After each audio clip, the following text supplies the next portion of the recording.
Well, good evening, everybody, and welcome to another exciting episode of Vecna, Eve of Ruin. Right here at Proficiency Bonus. That's right. Howl at the moon there, Tony. Are you turning into a werewolf? Oh no. Oh no. My job. And I can't howl. We have neighbors. Oh, I don't want my wife to come in and yell at me again, so I'm gonna. He's keeping it down this week. He's keeping it down. Well, welcome everybody. My name is Michael. I will be your dungeon master for the evening. We're so glad to have you joining us. We are getting near the end of Vecna, Eve of Ruin, in the final chapter here, as our heroes are about to embark upon the final few, maybe, episodes of this campaign. I did have a couple of announcements that I wanted to make beforehand, though. The first announcement is that we will be off next Monday night, October 6th. We will not have a stream. All of my players can't be here, and because we're near the end, I want to make sure that everyone is present for this. So we want to make sure that... Oh, and in chat, we're about to see another awesome intro here in just a minute by our wonderful Kristy Mysticwater, who makes all of our videos for us. She is amazing. You can come see her in the game that we will have this Friday, October 3rd, in Phandelver and Below, the Shattered Obelisk at 7 p.m. Eastern Time. You can come check that out as well. But without further ado, I did say last week on the streams that we have a new campaign coming up here for our Monday night crew, and it is already kind of in the works, and we are going to reveal the title of this new campaign via one of these cool little intro bumper videos that Kristy made for us. So I'm gonna go ahead and play this. It's very brief, very short, but here is the bumper video for our new campaign coming soon. Here you go.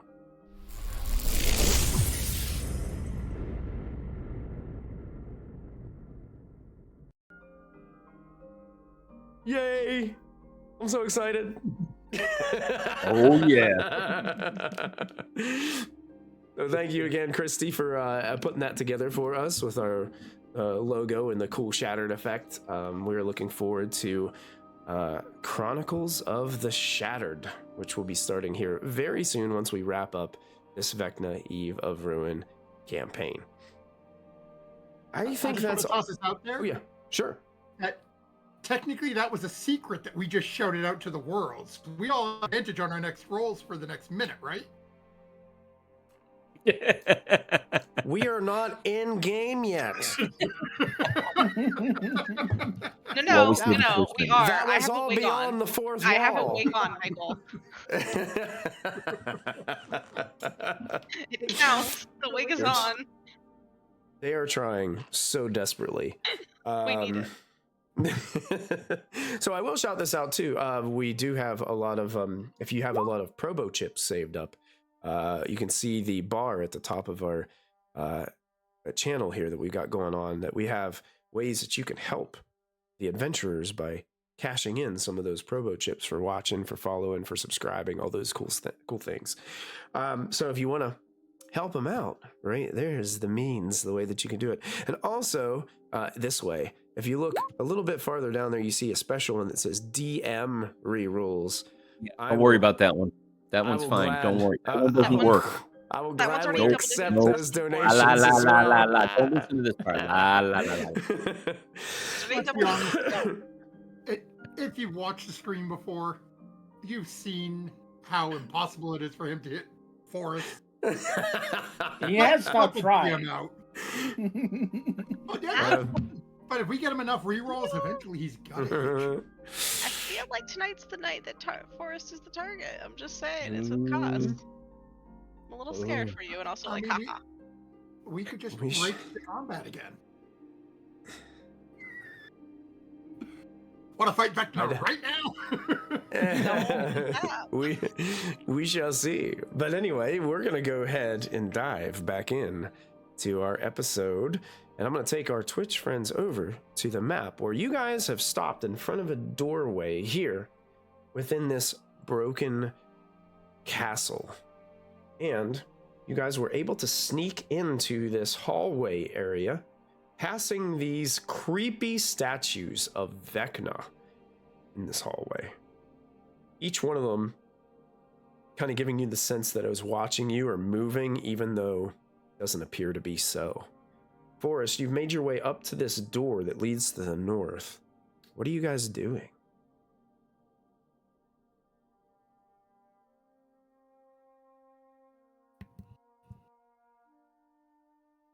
Following Forrest. I'm going through the door. I've got a bow knocked energy bow, so there's a slight glow in the room. Okay. Forrest opens the door and reveals a chamber that's kind of crumbling to bits and ruin towards the back there, Forrest, as you walk in. There's somebody there. Yeah, Forrest, as you peek around the corner there. Oh, Alma Games, thank you so much for the, is it Alma? Alma Games? Am I saying that right? I'm not sure, but thank you for the sub. We appreciate it. Said yes. Oh, excellent. I pronounced something right for a change. That doesn't happen often. I will take it. So as you guys walk in, I do want to read, there was a little bit of text to read to you, so I want to make sure that I read it. This is K. To the east, Forrest, as you look in that direction, you can see there's a couple of steps leading up to a dais that has a elegantly carved stone throne upon the dais. To the left and right of the dais, you can see there are two closed doors.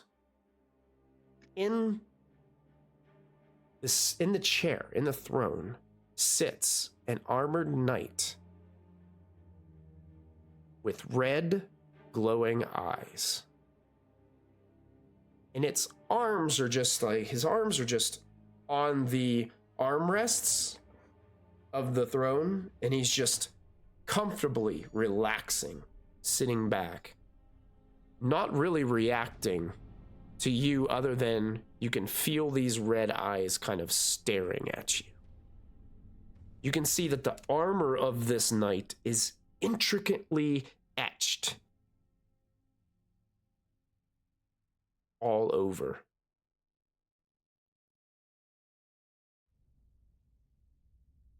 Yes, exactly like that, Tony.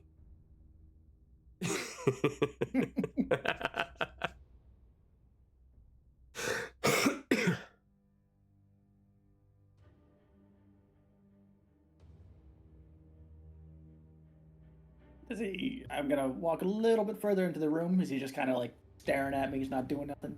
Yep, his head barely turns, but you can see it just slowly following you into the room. Doesn't move otherwise, it's just his head.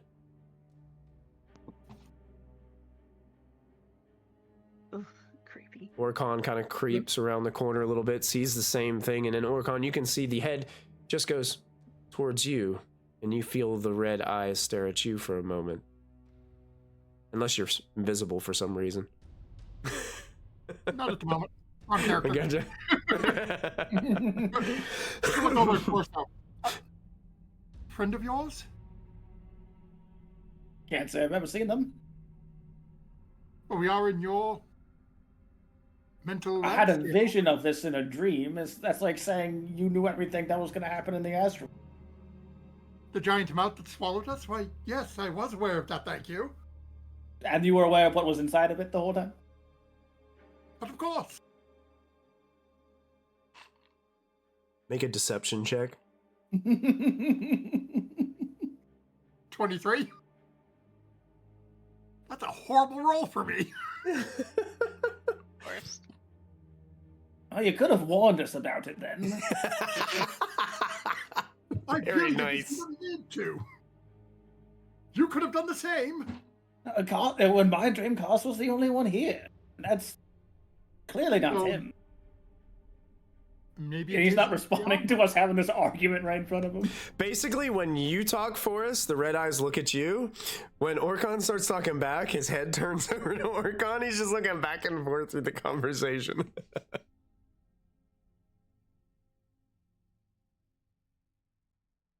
What are I you think two he's just talking? content to Oh, sit there. who's that? He's a friend of Forrest. You see the red eyes look at you as you make your presence known into the room. Ladies, hang on 1 second. I don't think this is gonna be a good one. Some guy. Walk over and can I sort of like climb up on these rocks? Does this literally just sort of go outside the way it looks? It does. Goes outside.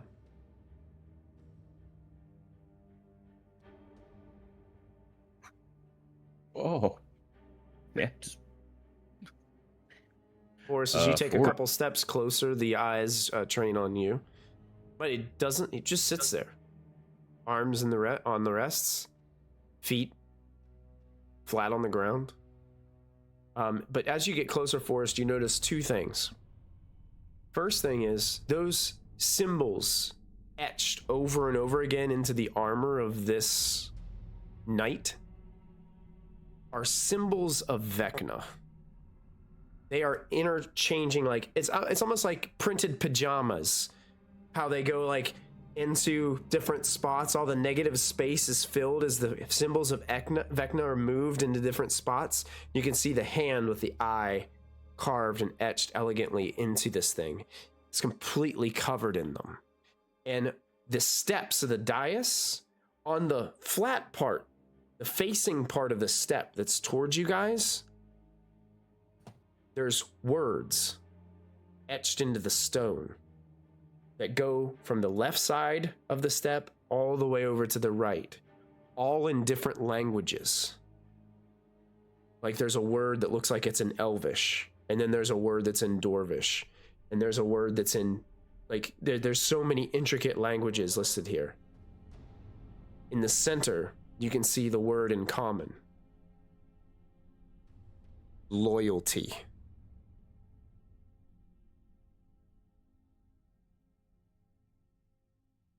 I'm going to look back over at Forrest. So in this one, Koss remains a loyal servant? I don't think so. We heard him screaming out, and in the vision he was being tortured. So then, torturer? Quite likely. At least one So of them. ally? Certainly not actively antagonizing us at the very least.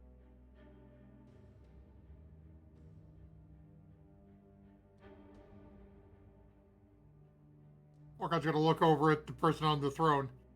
Hello?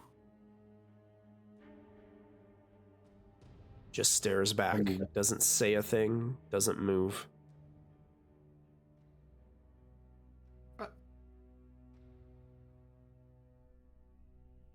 As Orkon starts to see Hazel coming in, going to look at Forrest. Now that everyone's here, perhaps you should go through one of the doors? I suppose. Hazel, as you peek around the corner, Scooby-Dooing this, like... yeah, immediately upon Scooby-Dooing, you see the red eyes look at you for a brief moment. That's fine. Don't care. Do I see a glowing symbol of Vecna on this thing anywhere? You do not. Okay. I go back behind the wall and just look back at Selena. And just nothing glowing, but probably a big problem. Upon hearing that, Selena will kind of mutter to herself, flame on, and then kind of looks up at Hazel, and I've got our backs covered. Nobody's getting through this door.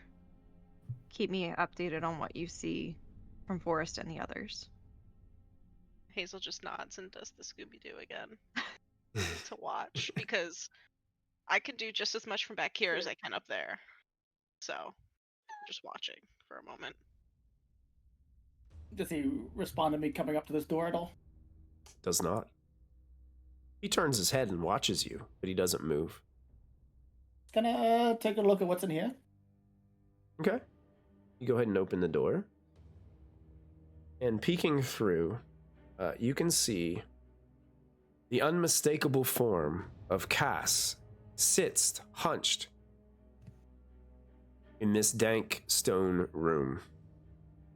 Each of the vampire's limbs shackled to an adamantine chain. All 4 of these chains are fastened to a large adamantine ball upon the end of them.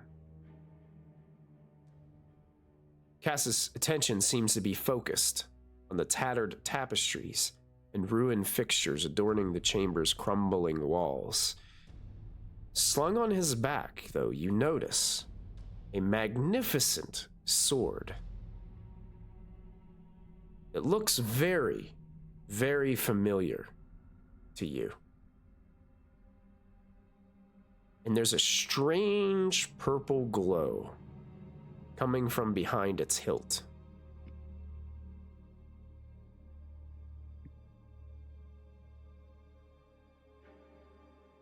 Well, I think what we need's in here. I hear that. I tell Selena that, Forrest opened another door and thinks that's where the problem is. Oh And no. we'll move into the room a little to give Selena space. Do I see the other door here? Yes. Okay. Yes, you do.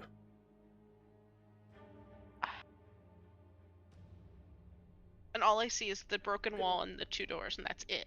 Like, end of the line here.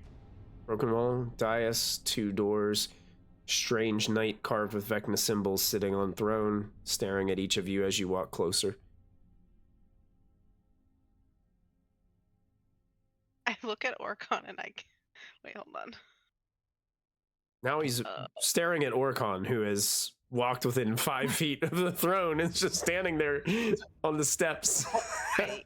Unfortunately, what happened is Forrest said, I think what we need is here. So Orcon stepped over to just sort of crane and look in. Mm. And then everything else started happening. It's like, yeah, okay, Orcon's just going to stand for a moment. I cast message at Orcon, even though, everyone can hear me. I don't care. It just is my moment right now, and I just go, psst, there's another door. What if it's a trick? Would you like to open that door, Hazel? Hazel doesn't open no doors. Why don't we focus on what's in front of us first, and then we can worry about the... Orcon runs over and opens the door. Orcon runs over and opens the door. As he hears the message from Hazel, he's looking into the room, seeing Cass, and hearing the message, looking at Hazel for a moment, and just says, Mama gave me permission! Right? Doesn't even reply, just runs to the door, opens it, and steps in There is, when you walk in, you can hear what sounds like a fountain. It sounds like water pouring into a bowl of water, basically water pouring into fountain trickle. But you can see that it is a fountain of blood in this chamber. And it seems though, even though it's rippling, there's this strange reflection off the top of the largest part of the blood fountain.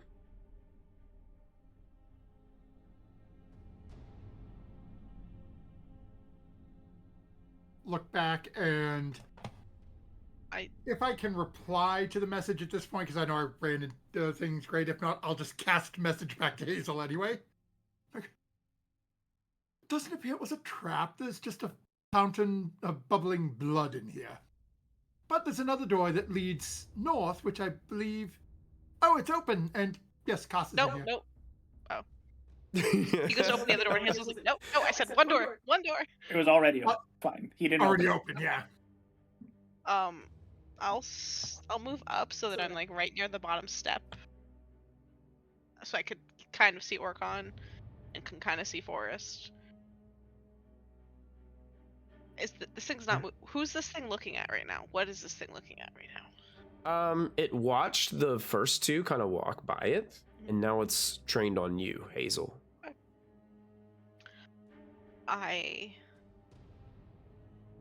For nothing better to do, like kind of bow at it, like just a very small, like as small of a bow as someone my size can give. Okay. And then I'm gonna go stand right at the top of the steps, near it, not going in the room because I want to keep an eye on Selena and Kior too. Okay. It watches you approach that door, and as you kind of stop there, it stops. It keeps its gaze on you for 20 good seconds, and then it turns its eyes back to the back of the room and kind of shifting every few seconds between Selena and Kior. Selena's gonna close the distance between her and Hazel and kind of be right in front of this night person, so she can kind of see in all the directions. Okay.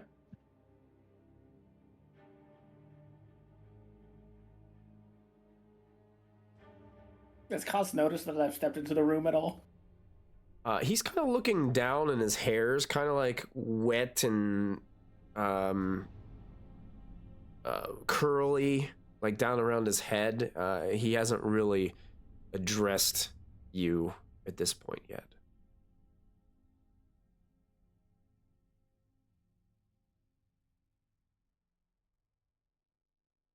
What's Kior doing during all this?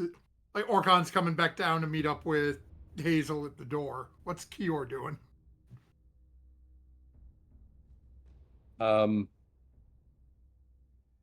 I stow my bow and I'm gonna pull my shield, and I'll keep the hilt of the sunblade and the pommel in hand and wait. So now I'm at a 18 armor class. Okay.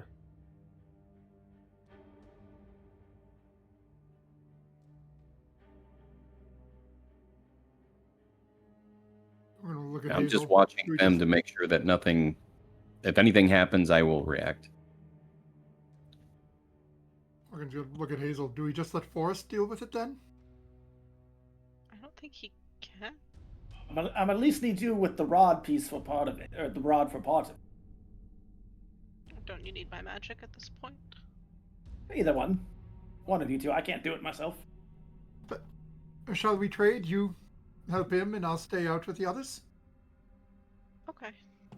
And Hazel will step down to like the first step and walk along that first step. She doesn't want to go near the blood fountain. I just feel like it. And I'll move in with Forrest. And as she heads in, the Orcon's knight gonna... watches you move into the room.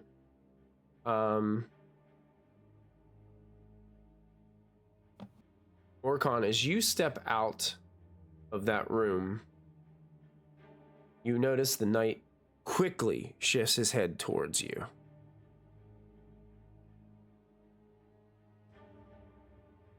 And just stares.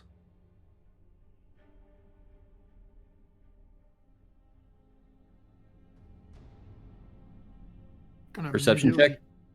Cast message. Okay. I think it's angry. What are you trying to perceive, Kior? I want to see if he's tracking that sword he's got.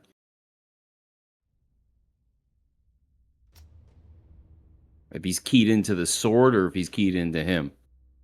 Orcon's not carrying a sword. Orcon's carrying sorry, the That's rod right. of seven parts. I believe that's what you're wielding right now. Yeah.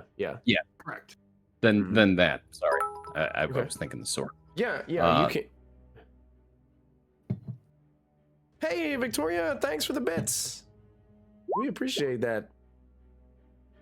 Holy checks.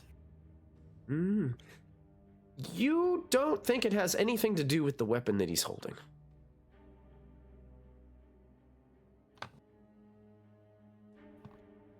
Orcon. He's starting to What? fidget. Jump back into the room. As you were going into that room, Orcon, it almost looked like he was starting to lean forward. But as you went back in, Selena and Kior, you notice him relax back into his chair. Just sit there, staring at It's you the both. eyes. It's the eyes. They both have the same eyes. That's the problem. Only one could have red eyes in here. Or he's the prison guard and you just tried to leave the prison. Sorry. By that logic, then, we're all trapped now. Well, the rest of these realities faded into nothing when we left.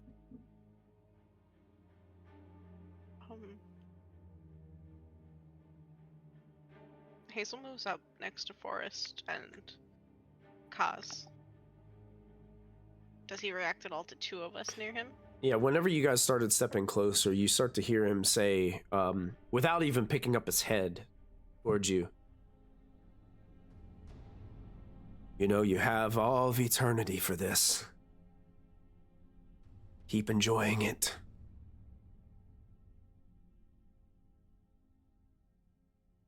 This is what your loyalty will get for yourself.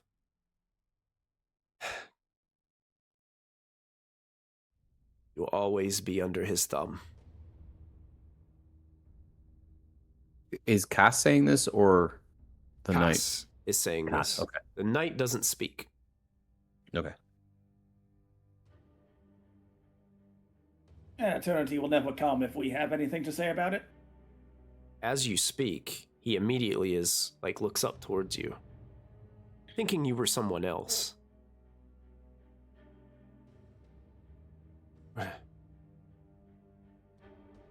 Who are you?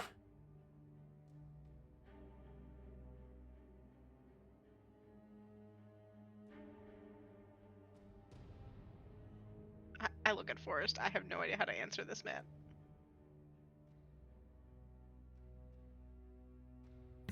He's you. We both know. We both know that's not true, Orcon. Wait. Listening at the other door. There's others here. Did he send you to rid me once and for all? Did he send you to drive a terrible stake through my heart? I don't think he'd let you go that easily, honestly. Hey, And we have no intention of letting him do what he wants either way. You've come to stop him.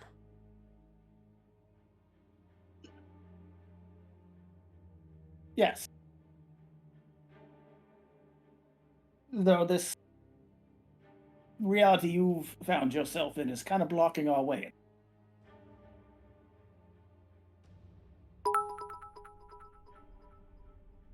Hey, thanks for all the bits, everybody. We're on a level 1 hype train, everybody. Hearing this, it's like...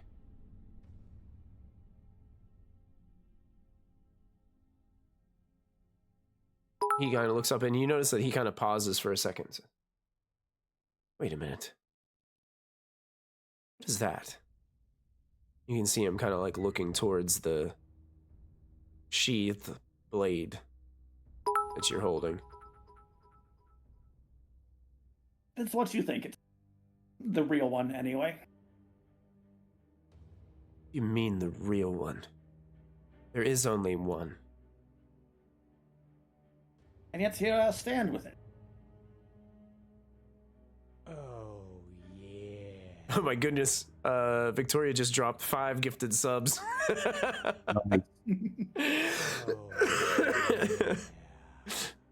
Thank you so much, Victoria. Thank you, Just Victoria. completed level 2 of our hype train.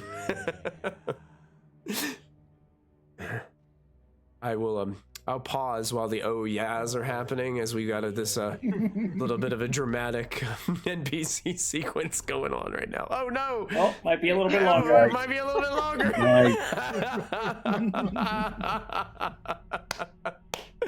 Oh man. It's like watching a tag team wrestling match going on right here. They just tagged the other person in. There goes some more gifted subs. Whoa! You guys are awesome. Thank you guys so much. More bits coming in. Whew. Something to relieve the tension.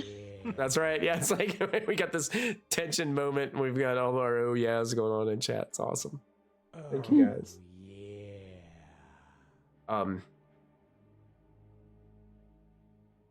We get 1, 2, 5 more. He seems, Forrest, as you're talking to him, he seems very, very confused about the concept of a real one in comparison to the one that he has sheathed to his back. And this must be some kind of sick joke. You're not here to stop him. You're here as a way to taunt me. He sent you to taunt me with my own weapon. Or perhaps you're a figment of my imagination. It's another sick way to torment my mind.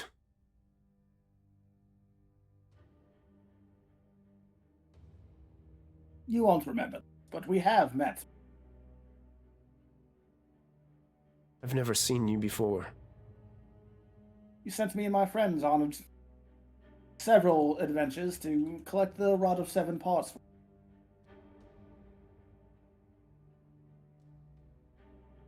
And we did. Then you ran off with it, so we had a disagreement. Then we're not allies. We were once, in a way.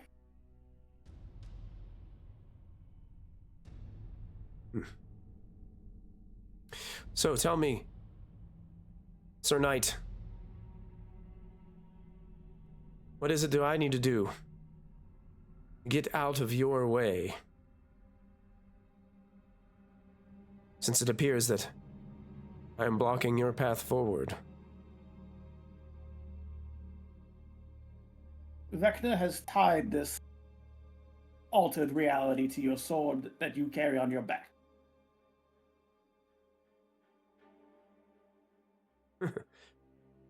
So you're trying to trick me. I give up the sword. I already have it. I give up my real sword for your decoy. And then I'm left with nothing. At least in here, chained up, I have my one true treasure.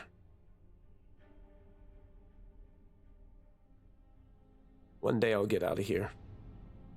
One day I'll lay waste to the guard knight that sits in that throne. One day I'll venture off into this multiverse once again. This time I won't fail. Vecna will die. By my hand, by this sword.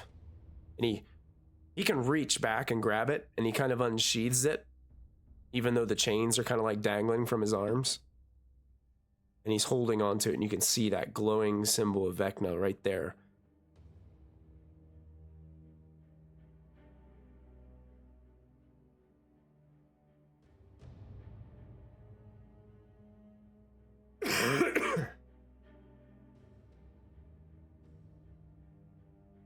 I'm just watching Forrest for... I'll unsheath my own. I'll look back and just over to where Orcon is, as now they both have blades out. Might want you over here in case this goes weird real quick. I could prove it to you.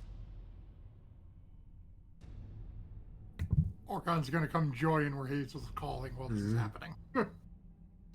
Just everyone's got blades out. I don't know what's gonna happen.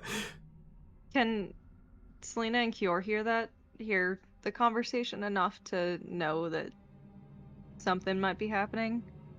Because I know she couldn't see Orcon moving. Yeah, you can hear the conversation out here, and we've just got 5 more gifted subs by Victoria.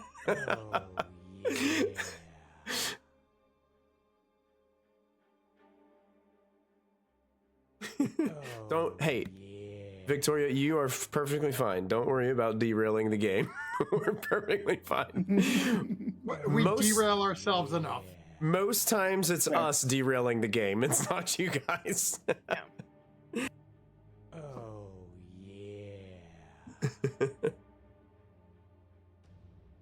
Yep, she's unlocked level 5 hype train. Yes, you have, Victoria. You have.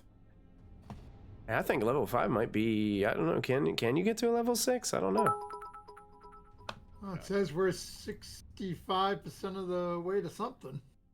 You can go up to level 111 for hype trains, apparently. Wow. Okay. Holy. Okay. I did not know that. That's amazing. They just keep going. They just keep on going. Right. He looks at you, Forrest, and says, How are you going to prove it to me? We both know the magic the sword contained. Oh. Oh. My I can goodness. demonstrate, Victoria I can- just dropped 1,000 bits. Oh no.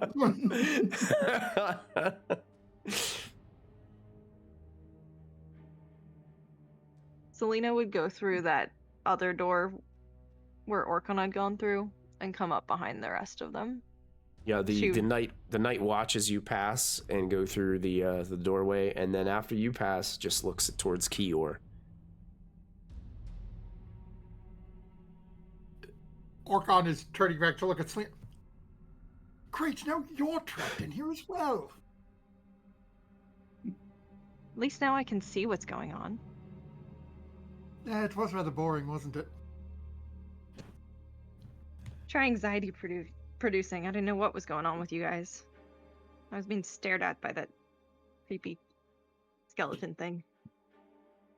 Oh, well, right now we're having a game of who has the sword.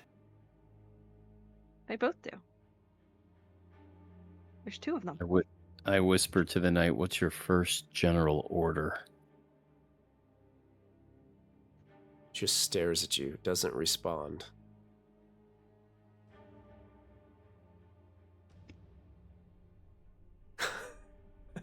Just holding the hilt. Yeah, you got it. Shield. Cass looks at a forest. I know of its power. How will that prove anything?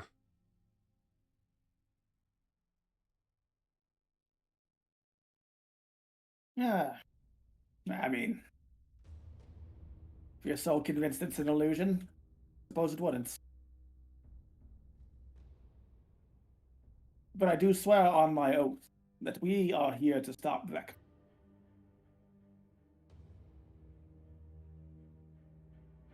You can trust us, unlike your other self.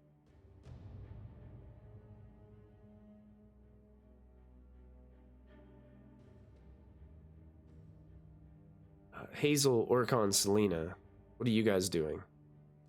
As you're hearing Forrest have this conversation with this version of Cass, the betrayer.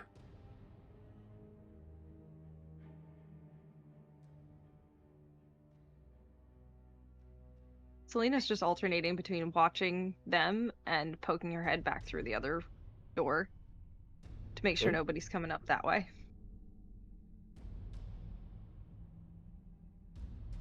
Okay.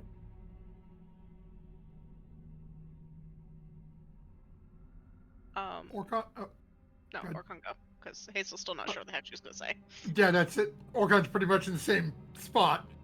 Orcon's probably doing about the same thing as Selena is, being like, this really ain't my show to be a part of. This is between them.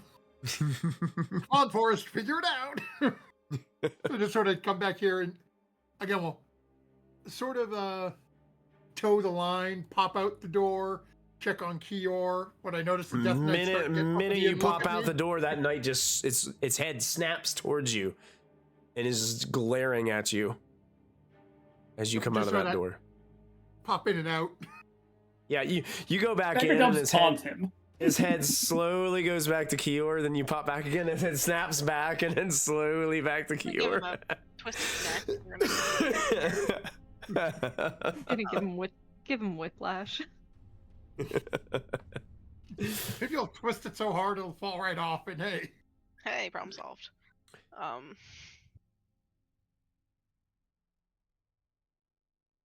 Hazel looks at the costs in front of them and just looks at Forrest and just kind of shrugs. And we'll say to Koss, do you not see it on the hilt there?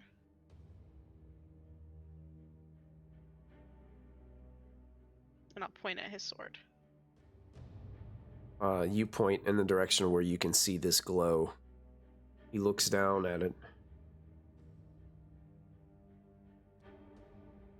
I see only a reflection of my face. My tortured, humiliated face. And if I were to tell you that I see the symbol of the one you swear to hate, what would you say to that? I would say you're lying to me. Try to deceive me into giving this sword up. We don't need you to give us the sword, technically. If you think we're fake and we don't want the sword, we just need to attempt something that wouldn't hurt the sword if it really was the real sword. Is there a problem in that? Let the illusion burn itself out, as it were, and she kind of motions to herself and Forrest and everybody, like, kind of like, if you think that's the real sword, like, what are we gonna do, you know? Is there harm in letting us do what we came to do? If it does not mean removing the sword from your side?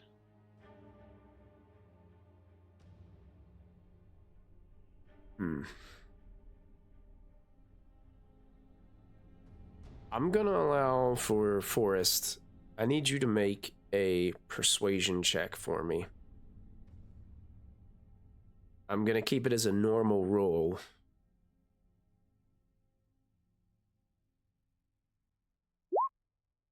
Didn't need advantage. Oh, crit 33. The DC was 25. Double. DC was 32. And we're all So- rolling tens. The rest of the night, yeah. Yep. So,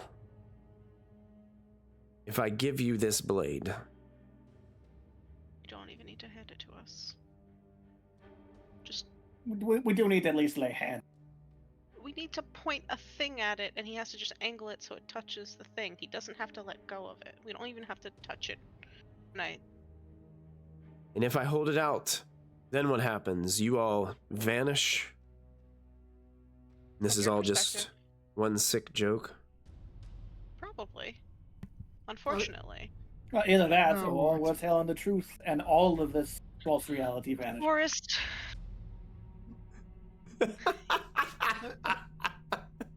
We are. we were getting Yes. somewhere. Oh no.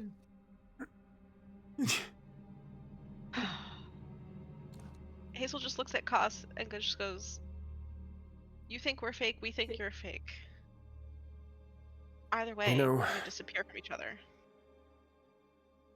Does it matter which is real?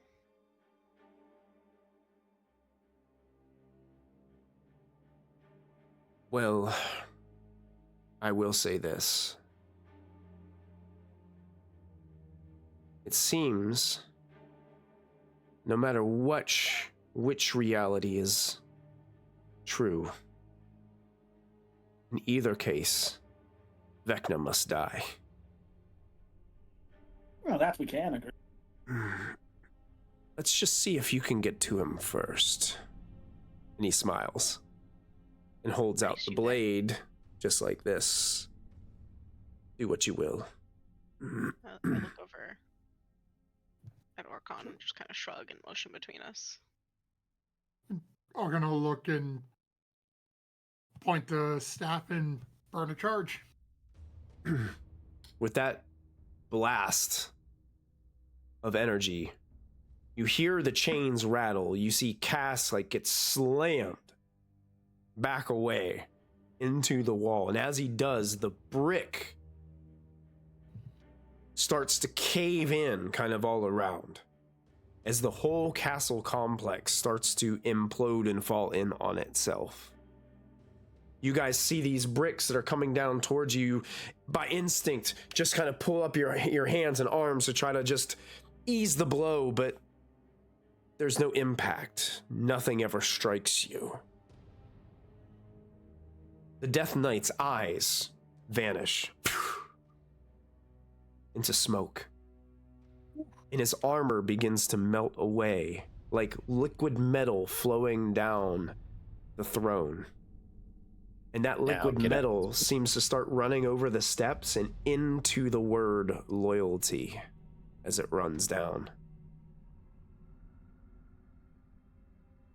And the whole castle crumbles into darkness. As you guys don't see anything for a moment. And you see a light at the end of the tunnel.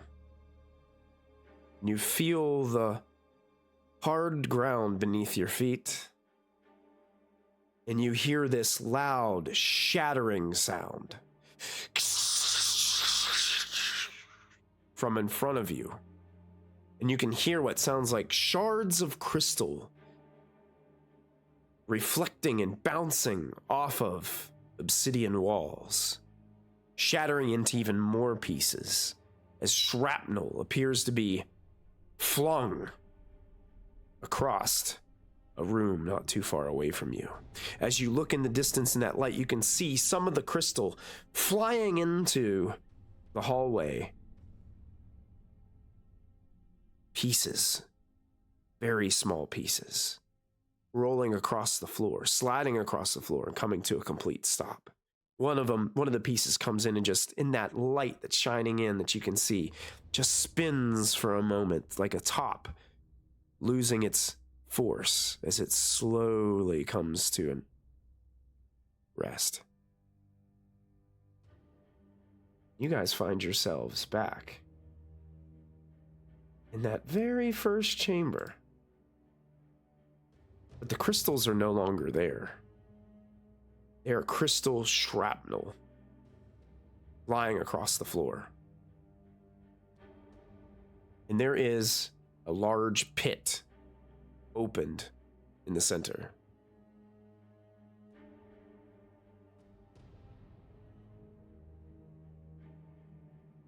And thank you, chat, for the cool, hype train emote that you just unlocked for us all.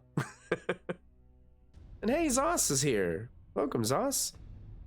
Oh, and Zos just dumped in a bunch of stuff, man. I gotta get caught up. I'm sorry, I believe you Zos. set everything to 10. Everything to 10. Got it. Thank you, Zos.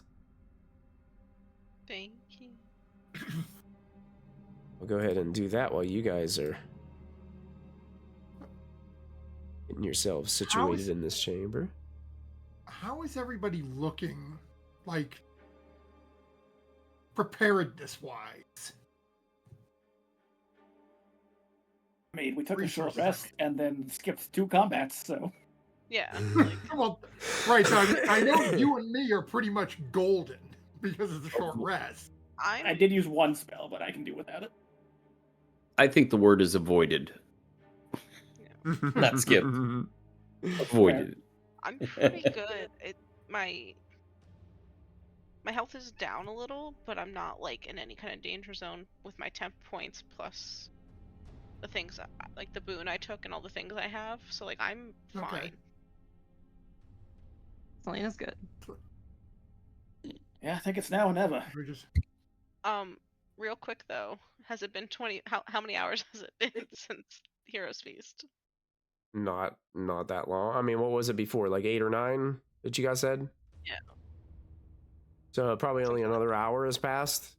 So we have 14 hours left of Heroes Feast. Basically, the rest of Yeah. Hazel, I have a potion of greater healing if you want to take that. I have one. I'm okay. You have saving one? it. I have 6. Are you I- sure you don't want one? I go to Kior and I just gently like put my hands on his shoulders and I just go. I bounce back really easily. Okay. And I And I slip like it in her pocket. I'm sure I probably actually no, it's Kior. I don't know if his dexterity is better than my perception. There's a chance. For I mean- giggles. yeah, What? roll off. Why not? This is What? A sleight of hand? Yeah. Well, it's not that good. I could roll really bad on perception, but like yeah, if I roll poorly, I ain't gonna beat you. Oh. We're the same. Oh! Now you have to decide if you notice or not. She catches it at the last second because of the weight, but doesn't comment. Just pats him on the shoulder. And, like, almost does, like, the thing her family does, like the Furbolg, like, headbutt thing that her family did, but it's like, Kira's not a Furbolg, he's not gonna appreciate that, but she almost does it. I will say this too. One thing that I forgot to read, I didn't realize it was down lower. There are what sounds like screaming winds down in this pit, and you guys can see ethereal wisps of neon green light that seem to rise from this pit in the center.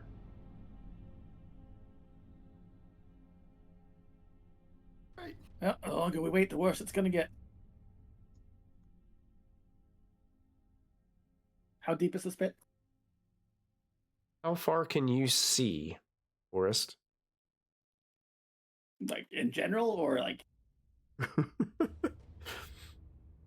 What's your like you have like dark vision, right? That yes, I believe reaches my to dark vision 120? I think mine goes. I think mine's I will say doubled.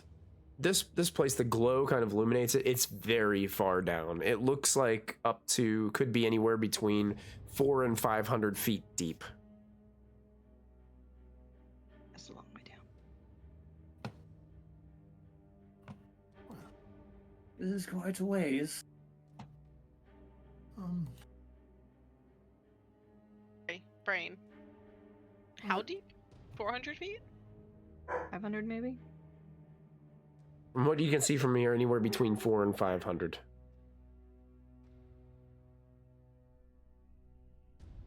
Oh, let's all jump together. Hold. Do you have a plan for the jump, or are we just jumping? Yes, we'll float. Right, alright. Just making sure. Everybody hold But we'll hands. wait a little bit just to make it interesting. Wait. Just about 10 feet before. That's what. It's this wonderful game I found called Chicken. Cast a spell at the last second. But chickens can't fly, and I can't. If I turn to a chicken, I can't fly. They can hover for a second. That's good enough. Coast.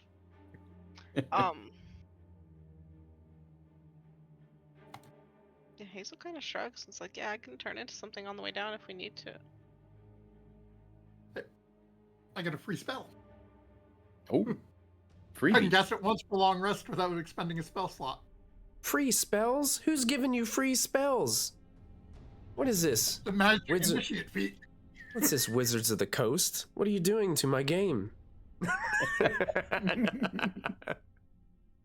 We made your game. That's right. On 3 We then. own this. Yeah, basically, right when we jump, Orcon will cast it, and we'll get down there before the minute's up. Okay. Because in a Yeah. minute, it'll take us. We'll go 600 feet. Okay. Hazel, So- before we jump, Hazel literally yeah. reaches her hands out for everybody. Like we go together. Yeah, so we went into the skydiving formation. Here we go. Exactly. Thank you. This is like right before the end of the big battle in an Avengers movie. Oh, You know, sure. everybody getting ready. I love it. Ready for a superhero landing. That's right. You guys launch yourselves down into this pit of screaming vortex of wind and glowing green energy as you're floating down. Orcon casts this spell as you guys kind of just holding hands and kind of floating down through all of your articles of clothing that will billow or billowing. Your hair is billowing in the wind, but you also hear what sounds like whispers overlapping one another, like thousands of secrets being uttered across the multiverse from one person's mouth to another's ear as you continuously fall with this slow motion, billowing silhouette of heroes holding on to one another. And when you reach the bottom of the pit, I'm going to take you over to another map. I will shift ping you where you are. Can you guys see that? Yes. Okay.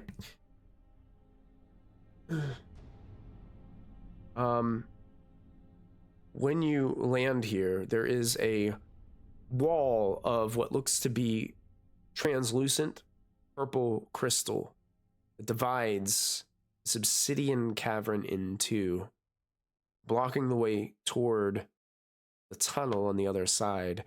You feel a faint but deeply unpleasant hum come from the tunnel ahead. Set in the middle of the crystal wall is a large circular slab of lustrous white diamond.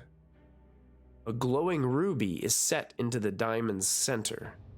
It looks uncannily like an eyeball with a blood red iris. An identical ruby, excuse me, I don't know why they put that in the box text, because you wouldn't see it yet. Oh, No, I almost read the last sentence, which reveals something that you wouldn't see yet, which is or box text writing there, Wizards of the Coast. Rewind the brain so that didn't happen. Now my No, you guys do I wanna look see for another ruby. you do see a ruby in it looks like an eyeball, like a blood irised eyeball upon that wall. One thing I also want to mention, Orcon, on your side, in this obsidian, you see a strange reflection in the wall. It looks like a creepy kind of monster that has sharp, its hands end in like these very sharp claws and points, and it looks like its arms are covered in blood, and the blood is running down and dripping slowly off the ends of its fingers. And Forrest and Kior, on the other side of the wall, you can see what looks to be a knight or some kind of large, like, noble, strong humanoid figure. A little bit taller maybe than a normal humanoid, but the face of it just seems to be like just without a face. It looks like flesh, but there's no spot for eyes. There's no spot for a nose. There's no spot for a mouth. It's all flat There? on its face. Yes.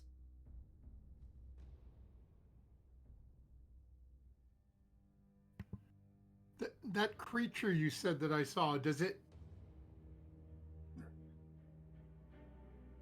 look like it's moving? Is it reacting in any way, or is it more like a painting or a stationary image? As you look at it more closely, you study it. Make a perception check for me.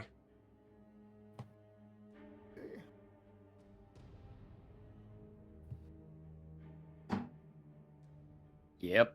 Yeah. Can I roll an investigation on mine? Might be a painting. Yeah. Investigation, What? sure. Looking over at Hazel. Why take the time to paint something down here? It makes Because this is his home and he wanted it to be pretty. He Pretty or the creepy. Had a lot of time. weirdest thing about this guy with no face as you're watching. Its chest is rising and falling as if it's breathing. But how can it breathe? Has no mouth. Has no nose. The turtle. I breathes through think the Matt is thinking Turtle. Yeah, is yeah, thinking yeah, the same that's right, thing. it's a turtle. It's a turtle. I see him giggling. I see him giggling. Do his do the trousers telling them. do the trousers like puff up and go back? Just checking. I'm listening to him tell you and explain what you're seeing. It's like, oh, this thing's alive. This is great. And then he goes into the can't breathe, and my head went, what? No, wait.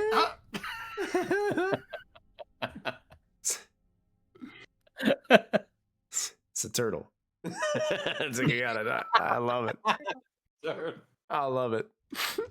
And as you're wondering why they would paint something like this, Orcon, this thing emerges out of the wall, Oh no. and both of them emerge from the wall. And it's just going to look like a different kind of token because they didn't give cool tokens to these guys, which that was a missed opportunity there, Wizards of the Coast. You got these cool ideas for monsters and you just give them the standard boring token. But I need you guys to go ahead and click on your tokens and roll me some initiative because they do not look friendly. Can I, as they're stepping out, can I hit my bonus action at that point to just start my sword? I would say probably not because of the... Because I was investigating. You were investigating, but the combat would have kicked off before you would have got like any kind we're of not bonus surprised. action in. Yeah, All yeah. right. You're not surprised by it, but All right. oh, it doesn't matter anyway. Their initiatives are very poor. Good. That's what they get. This wasn't much better.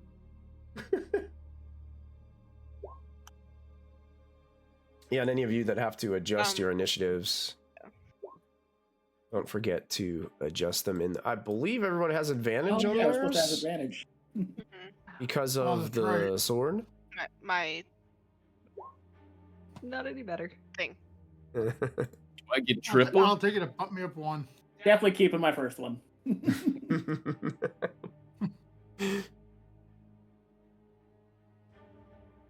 Yeah, me as well.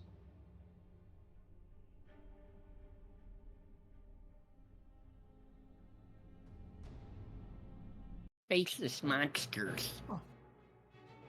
Great. That I like lasers. All right. Everybody get added to the initiative. See. All right. I will go ahead and reorder that for us. Forests with Orcon on deck. Yeah, it literally just popped out of the wall next to me. Did. I'm gonna hit it with my sword. Okay. Cast any. They go to see as a divine fate.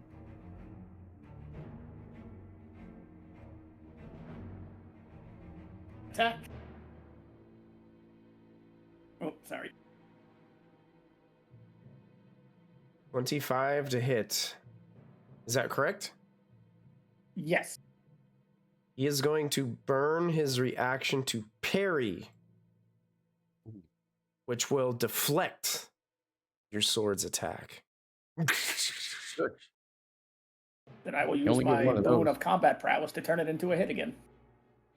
Oh! Nice.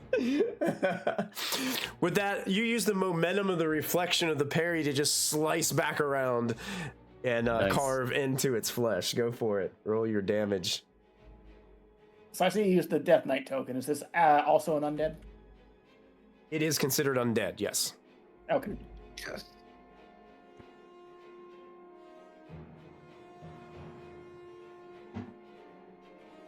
We got 35 from the sword. 35 from the sword.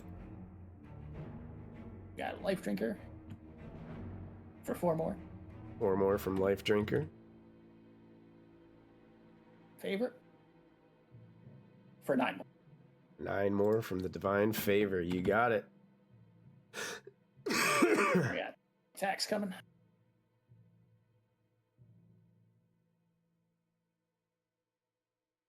That Can he hits. parry again? Nope. He Ah, burned but- his reaction. It's out. Yes, indeed. Oh, Ooh, 43 that from the hit. hurts. Ooh, 43 that's a from lot the of hit. tens. Oh. The faceless just lying. monster is bloodied already. 4 more from Divine Favor. 4 more from Divine Favor. I can only roll 25s. Nothing else. There's nothing wrong with that. 25 damage. 25 total damage. 2 more. And 2 more from the Divine Favor.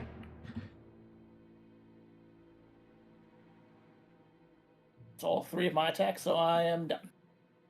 Yeah, so as soon as that thing emerges out of the wall, Forrest doesn't waste any time. Just sword out, and just starts carving away. You see the monster does do a good job of like pushing his arms away, sword away the first time, but Forrest uses it to kind of like sneak underneath and slice across the gut of this monster, and it looks in real rough shape already.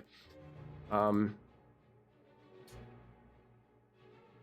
the end of its turn, or your turn though, Forrest, it is going to take, the faceless one is going to use a legendary action because it has those, and is going to just make its dread blade attack against you. So here comes an attack. Only a 15 to hit. Nope. You easily, your armor holds up, just leaves a scratch, causing sparks to fly, ending Forrest's turn. Bring us to Orcon's turn. This painting has emerged from the wall, Orcon. I don't like this painting anymore. So I'm going to circle around it, and bonus action, I need a strength saving throw from this thing. So I'm trying to shove it 5 feet away from me. A 13. And that will fail. Pushes it 5 feet away. Yep. All right. And with that, now I'm going to shove it the rest of the way. Oh! A Wow. 35 crit. Ouch. Oh. Really? Oh. Come on. That's 15 for the first. 15 for the first one. and it's shoved 10 feet back. 10 feet back, all the way back into here. Yep. Got it. Next one. Does 19 hit? 19 does not hit. Would you like to spend any resources or keep it as a miss? No, leave it as a miss. Okay. One last one. Is it? Okay, so we're only going to hit twice. Only twice, yes. And Second one is 12 damage on the second.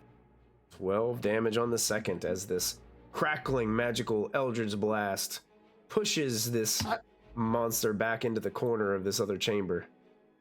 Can I renege that statement once? Chat, I'm seeing chat is screaming spend, spend, spend. Can I burn a probo on that 17 to try to turn it into a hit? On the 17, sure. I'll allow it. Probo So I'll make it is 23. spent, and it turns it into a hit. And you immediately get that Probo back. Victoria says she has 75,000 Probo chips in her pocket. There you go, What folks. is wrong with her? You heard it here. Burn those rewards. If they don't carry over, we got to spend them. Yep, spend them up. That's right. We're gonna start at 0 with the new campaign. Trust me. Well, except for the DM rerolls, I might roll the DM rerolls over. Let those roll.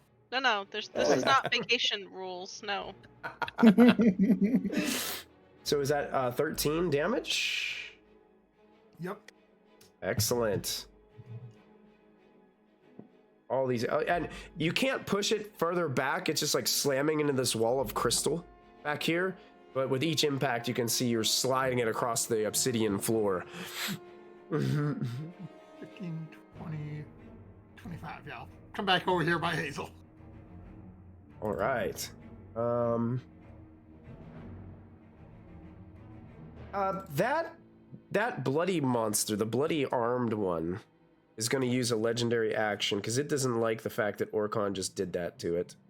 And is going to use its legendary action to cast a spell towards Orcon. And I will use my reaction to say, nuh-uh, cast cover spell. Okay. I think I have to make the concentration check, I believe. Yeah, it's a See if I can on save to see if it actually still goes through. And you make that spell fizzle. Bye-bye. It begins to say words, and then the words just kind of get lost in this other cacophony of whispers and secrets that are happening around you guys. Well done. That ends that turn, bringing us to Kior with Hazel on deck. Kior's gonna bonus action light up that sword, and he's going to move in, and he's going to attack. This is undead. Undead. Mm-hmm. Right. First attack. Oh, dang, I forgot they had something. I'll remember that for the future. That will hit. Okay, that. And did that roll the whole thing? Yeah, it did. So one-handed, that would be a 16. Yep. Yeah, because 11 plus 5 radiant. Undead. Yep. Okay, so yeah, 16. 16 points of damage. Yeah, carving through. Mm-hmm. And I'm gonna attack again.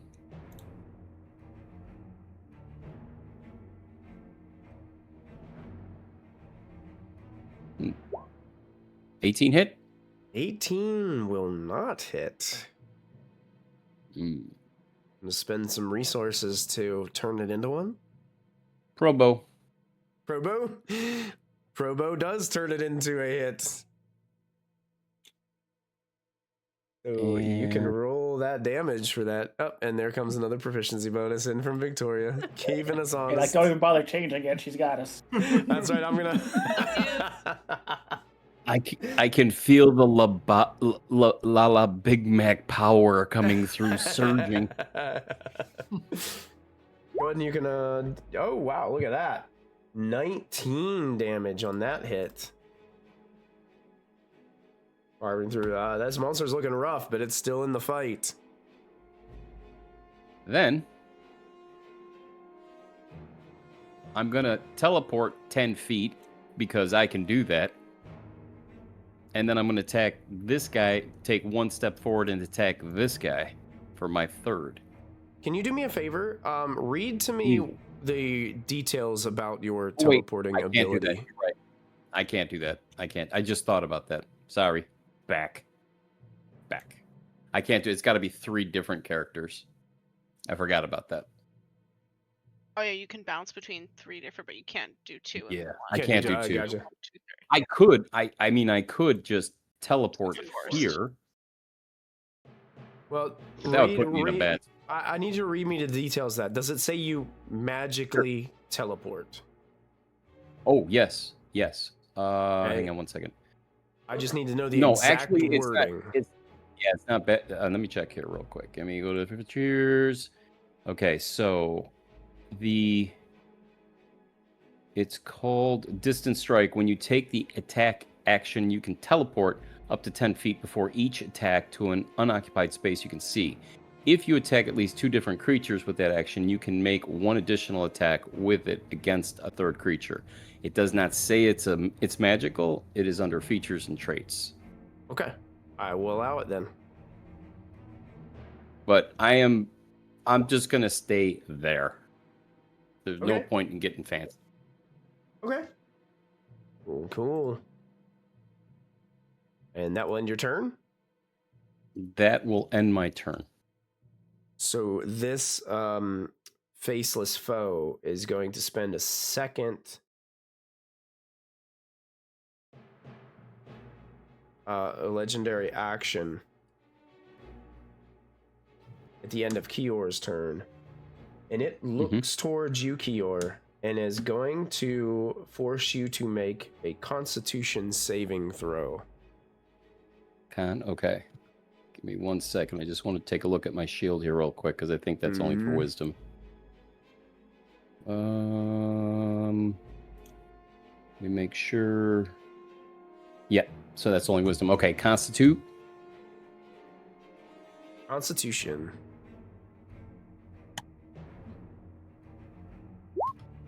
Ooh. No. I think my aura saves you here. Yeah. You get a +5? Do a thing. 7, but still probably not enough. 15 is still not going to be enough. Do you want to spend resources on it? Let's go with a.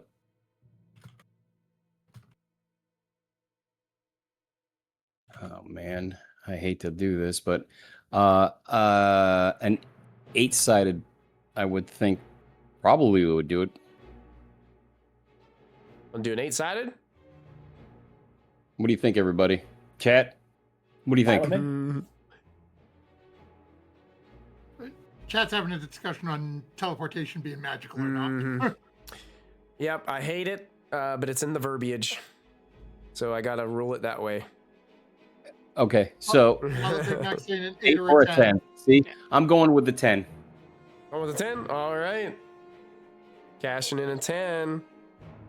All right, and I'll roll it in here. Oof.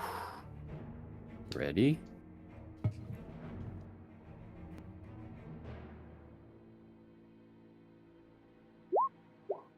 With another 6. You needed 21. a 3. Nice. So you succeed. She As already this thing reacted. has no mouth, but you almost like hear this weird like echoing word come out from it, and you almost feel like this pressure of life-stealing energy come over you, but you're able to sustain and hold still. And that ends the end of Kior's turn, brings us to Hazel's turn, with Selena's turn coming soon. And I didn't even take that D10 off because it's already been given back to you guys. Yeah. She was trying to save you from Claire. Thank you, Victoria. She should My say, granddaughter says, la la la la la la. no.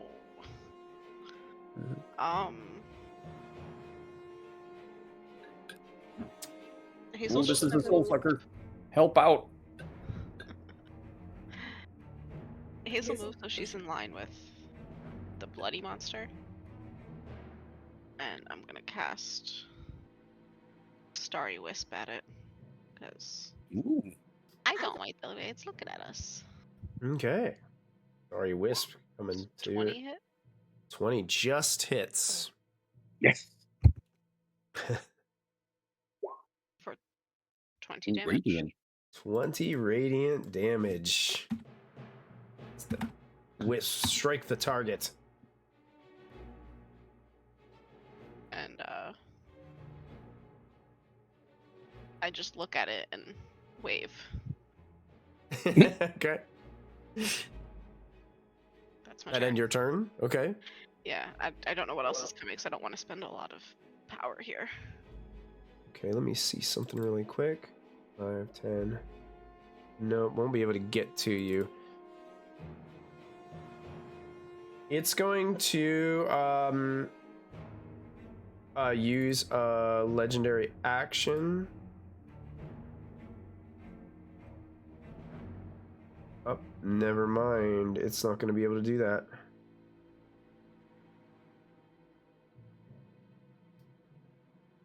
It's going to force you to make the Constitution saving throw, Hazel. Run. Fine. It uses its legendary action to do that.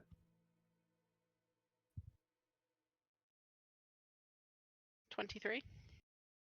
23 succeeds. As you also hear this strange echoing word, but you are not, your will about yourself will not succumb to it. And that will end that legendary action, bringing us to the bloody monster. I just wave at it when it tries to do that. I'm like, okay, hi. It starts charging you on its turn. Wait. Oh, it's going to do something different.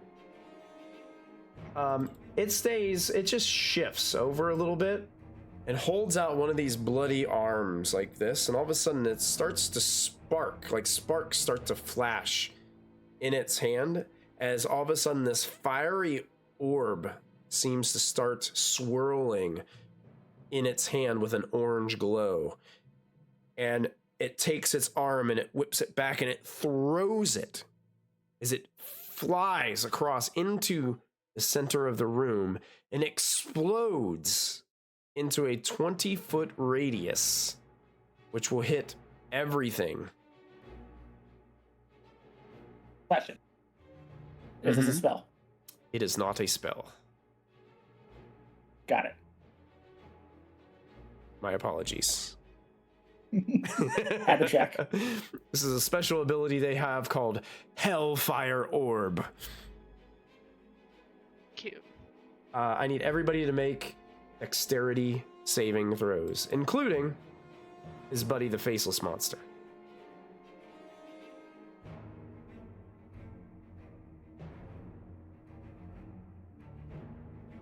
I guess it gets like flashbanged. Whatever this is. Anybody can spend resources if you'd like to.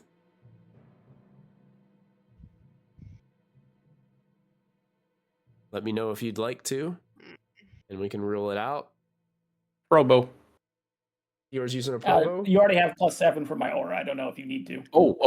Yep, everybody within that blue No zone will have Oh, do I get +7 it? to their... I do, but I still know yeah. +7's good enough. Yeah, 22. 22 will succeed. 14 will I will fail. take the damage. Oh, Take the damage.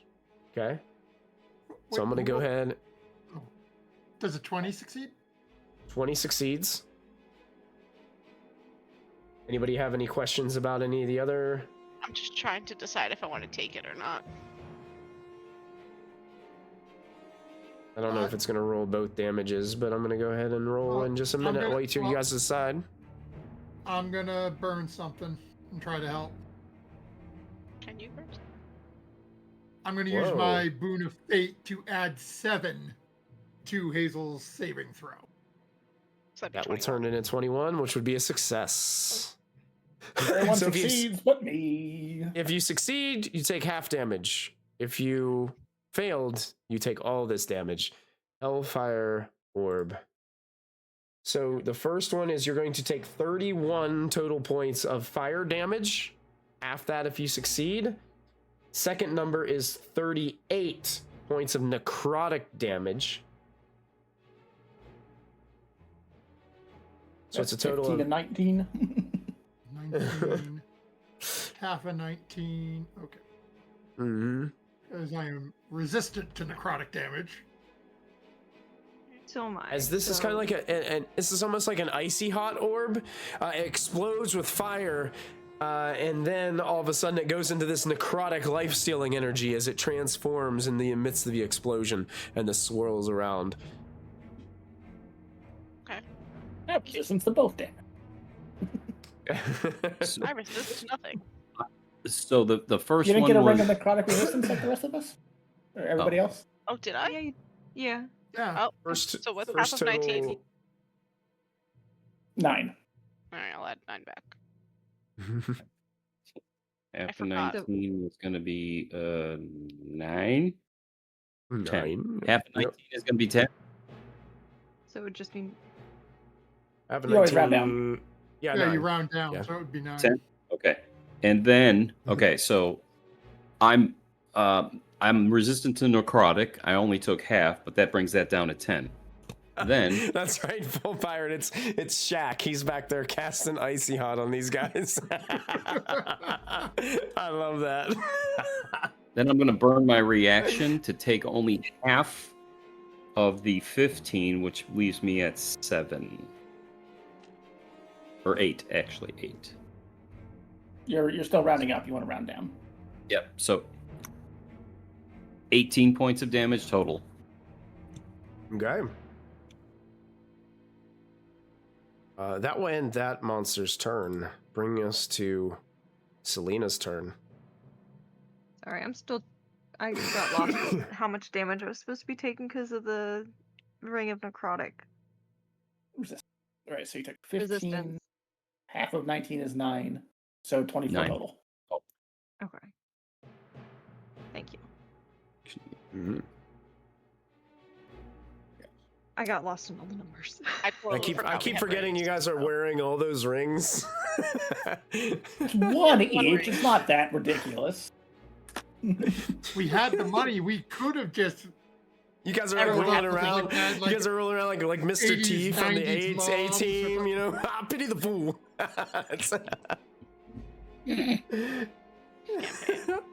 I love it. So, Selena is super pissed off that the bloody monster just hit all of her friends and herself. So she's going to use her boon blink step and get right up in front of that bloody monster. Hey, what's the think you're- wording? What's the wording on blink step? Does it say it's a magical teleport? Oh wait, I have to attack first. Dang it. Plan B. We're gonna go Plan B. here by we're gonna go here by forest and attack Okay. the other faceless monster first. Okay. I keep forgetting that I have to attack first to use that Yeah, one. it triggers after a. So I'm gonna take my attacks. I don't think I can attack him and then blink step and then attack again, correct? Immediately after you take the attack action or the magic attack. I would say you could. So I could do if I hit 2 and 2. Yeah. Okay. I would like to attempt that. First one will be a 20 to hit. That hits. 14 damage, unless Let me it's check. resistant to fire. One thing. Ugh, surprisingly, it's not. Takes all that damage. Looks pretty rough. We'll take another hit at that, or attempt at that one. 25. 25 will hit. That'll be another 19. And with that, you stab into it. The flames seem to rise up from your sword, and you can see, like, I don't know if you guys remember the scene from The Matrix where, like, his mouth was like being like shut, and it was doing that thing where some of the bits was like starting to open a little bit. Like, you can see him trying to scream and do that, and then he just falls down into the pool of this black ichor in front of you and is destroyed.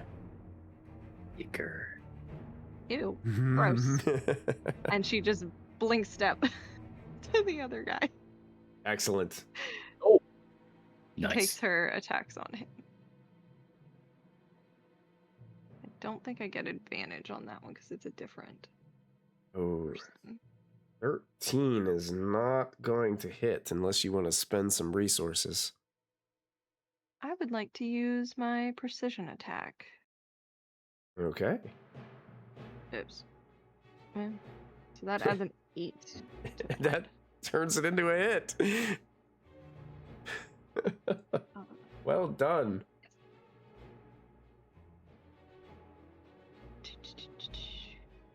19 damage. Sorry, just making sure I tracked it.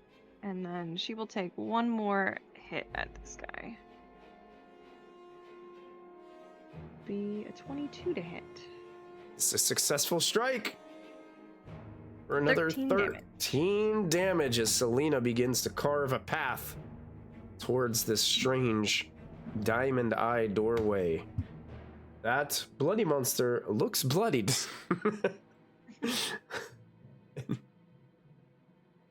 So no change? No change. Yeah, it looks the same. It's going to spend its last legendary action of the round to make a quick dredge strike attack against Selena. For a 19 to hit. 19 will not hit. 19 will not hit. As Selena just sidesteps and the monster's like bloody claws just scratch across the ground in front of you. Well, that was one- rude. And it's She just vexed. looks at like the scratch marks on the ground. I'll try that again. Oh, look at that. Everything but a pro. Derek comes in and just loads you guys up. So what's it? Everything but a probo? You got one too. All Yeah, right. me too. I will take it. There's everything but Probo's at an 11 now. We're sitting at 11 on Thank you, that. Derek. Thank you, Derek. Enjoy your cruise, man. He added probo. Oh, there's the Probo. Oh, there's He the knows. probo. Everything. Safe travels, Derek.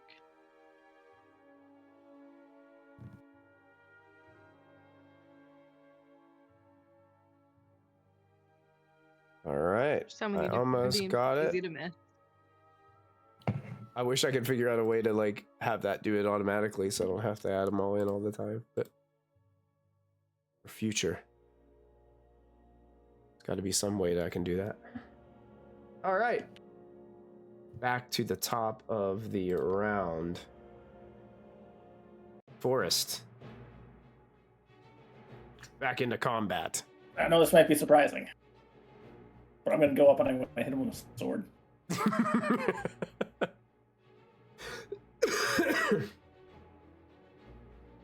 I think First one? everybody at home was expecting it. They might have. 22 to hit. 22 hits.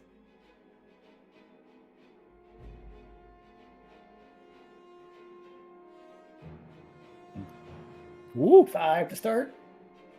35 to start. 2 from Life Drinker. And 9 more from Divine. 9 more Man. from Divine Favor. 46 total. 27 to hit. 27's gonna hit. Ooh, 36. 36 with the sword.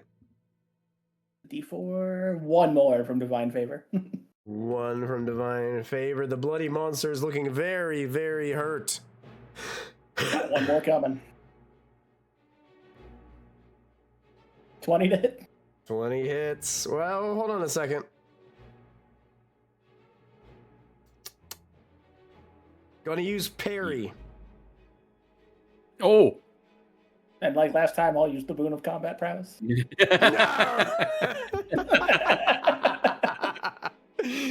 It tries to parry, and then Forrest just lunges through, stabbing, piercing through the chest of this bloody creature. For a lot of damage. For a lot of damage. And you don't even have to roll anymore, Forrest, because as you slide the Sword of Kos through the chest of this creature, it slams up against these crystal walls, and you can see the blood begins to run down behind it, pouring down this wall of crystal as it slides down, and it begins to sit in this puddle of like black, dark blood, sitting there and dead. I'm going to take you guys out of initiative order. All these high damage rolls on the flunkies out front. I'm going to roll like 10s against Vecna. Selena would definitely high five for us. Good job. Absolutely.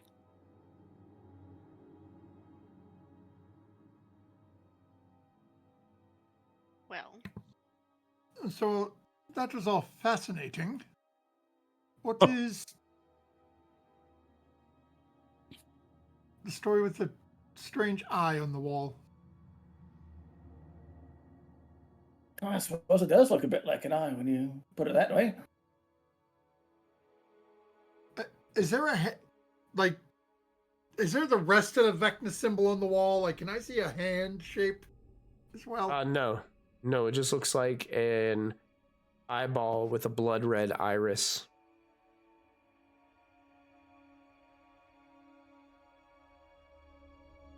Can I make an Arcana check, see if it's magical?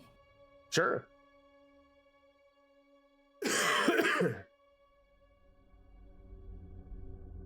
I'll walk up and examine it. Ooh. Your assumption is that it is, because you feel like you're getting closer to Vecna. Vecna would have some type of magical means defense set up, something, yeah. defenses of some sort, but you're just not sure. I'm fairly certain there's some sort of magic at work there. Before we try to figure out what it is, I'm going to do one thing real quick. I'm going to cast Aid at 5th level.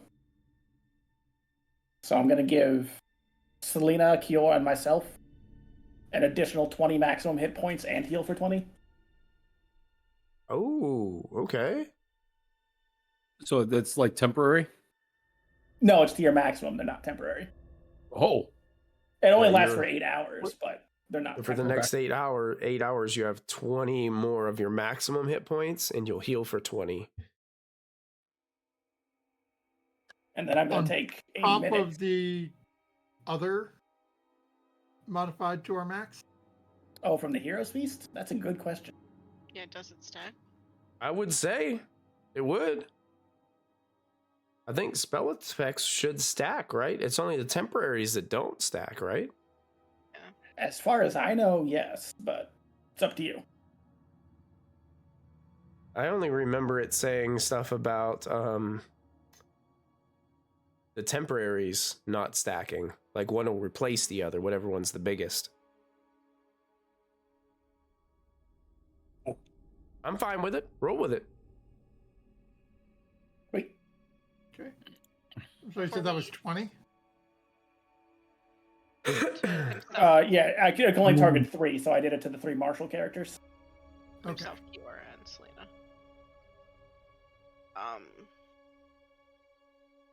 I look around at everyone. We're glowing. I had one more step to my thing. I was going to use my magical cunning feature to regain my 2 warlock pack slots. And then everyone will gain temporary hit points as well because of that. Let me check how many that is real quick.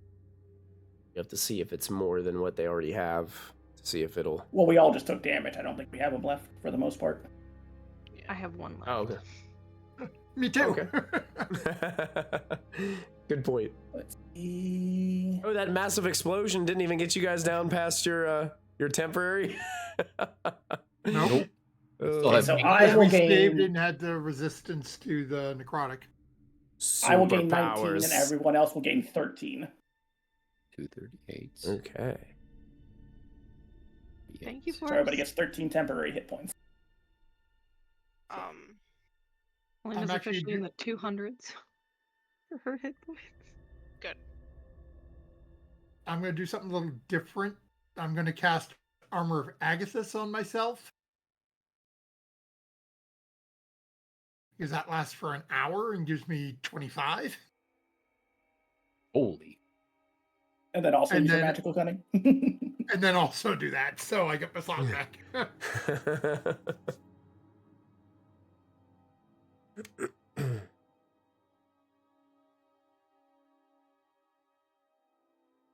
Hazel looks at all of her friends.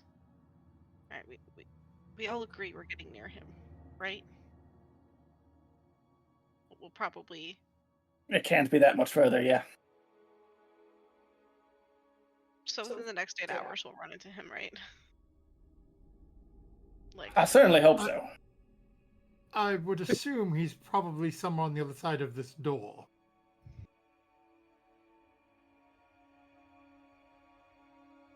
I look between all my friends. Who wants to see into the future for the next 8 hours? For just a moment at a time.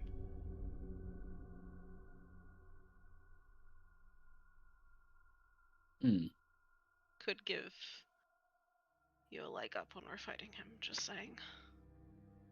That would probably be most useful to one of our more martially minded individuals.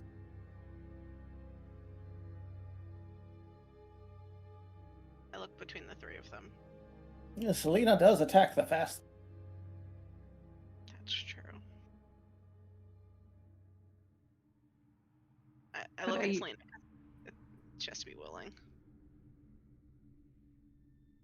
Kior, what do you think?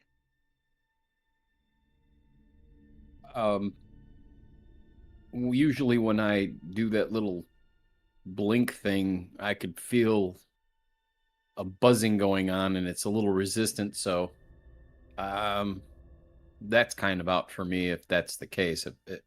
I'm just feeling weird about it, but I kind of think the same way. You are the fastest one, Even though I'm the shortest. even though you're the shortest. Those swords be flying, that's all I'm saying. Yeah. I can back you Give up it from a try. distance. Why not? Okay. So I crouch down to Selena, smile at her, and I will cast. It takes a minute, so before we open the door. Foresight at 9th level. Oof. Ooh. So for the next 8 hours, she has advantage on d20 tests of any kind, and other creatures have disadvantage on attack rolls on her. Nice. Very good. Wow. Oh, holy poo. Well, I was gonna So wait we till we saw saw him, him, and and I I was was like, I'm not gonna have a minute to cast, so we have to do it now. I mean, you Selena- get some monologue and you might, but he's gonna do it. He might not like it though. I think he knows the motions of the spell. He might We be still have that interrupted. crown, right? I don't think anyone's attuned to it. No one's attuned. Yeah. We have the chime, and we have all the secrets we haven't said into the universe yet, and that'll help the rest Wait, of us. didn't we? I thought we had a discussion over who is we were gonna put the crown Selena on, has didn't we? chime. Yeah, I don't think we ever decided on never- anyone. Never decided. Mm-mm. Selena has it like in her possession just for safekeeping, but she didn't really want to wear it because she is already attuned to a bunch of other things. It came down So to an much. attunement problem for all of us, I think. It didn't Essentially. do as much.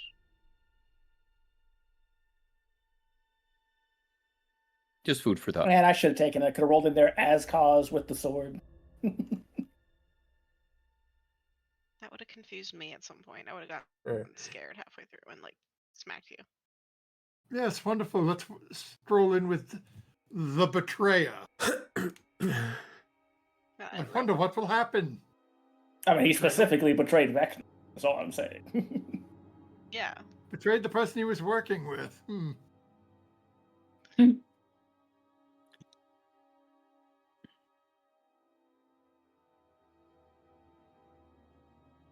So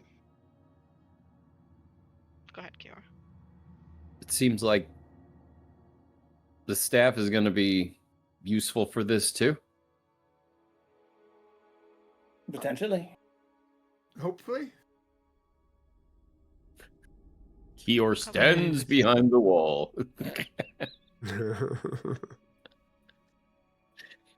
I got you.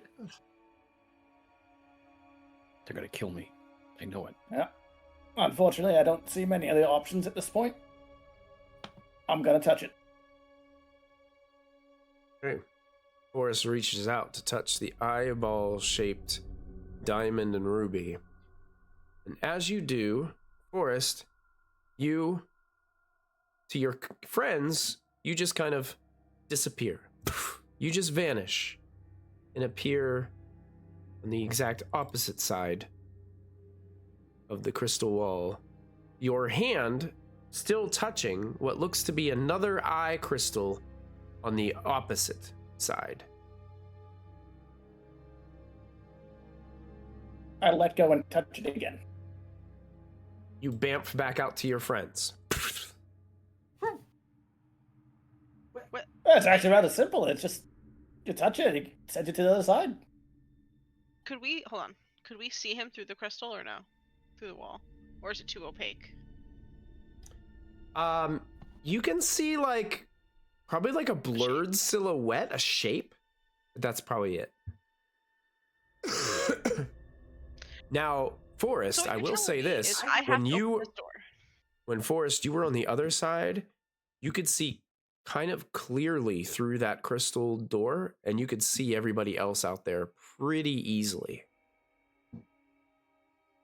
It's a bit of a felt, one-way mirror thing. you also felt a little juiced, like with adrenaline.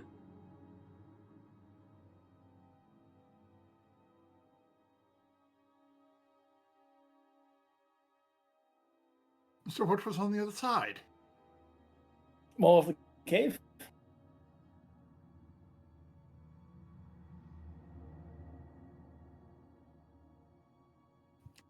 Orkon looks directly at Hazel and then Sylvan goes, such a useful scout.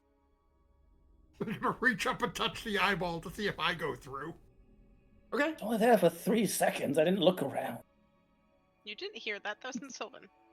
I will could say tell something too- was being said about me.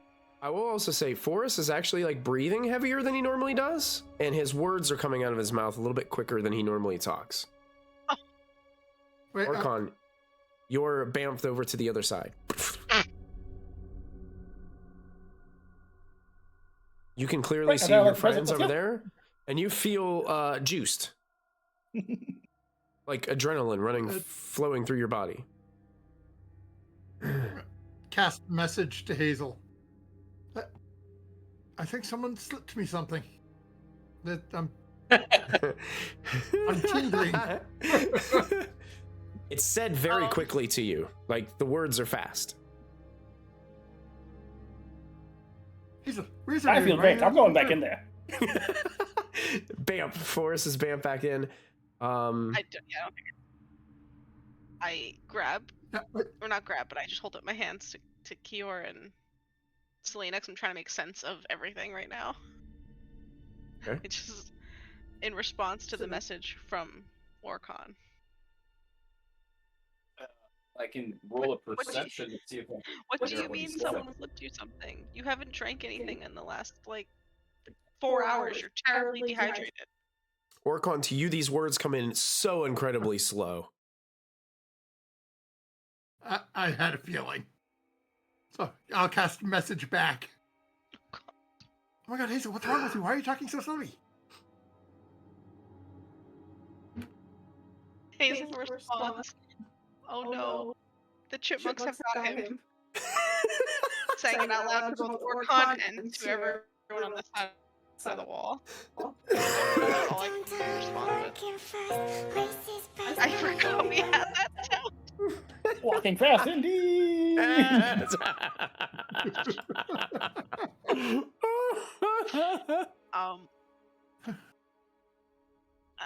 real look quick, at Kior. how do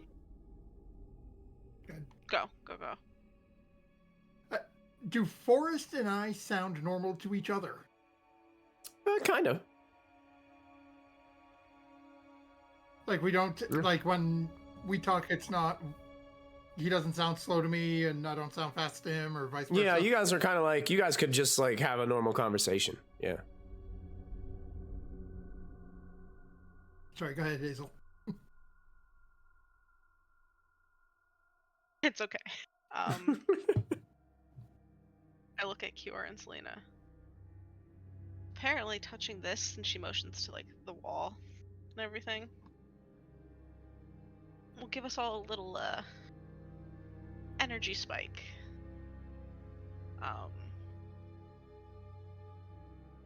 They're on.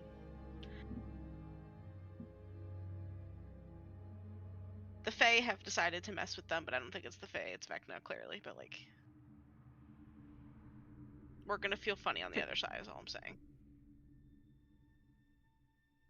Like when I have too much sugar, Selena just looks at her, remembering some of the adventures they had in that year-long break back in Neverwinter.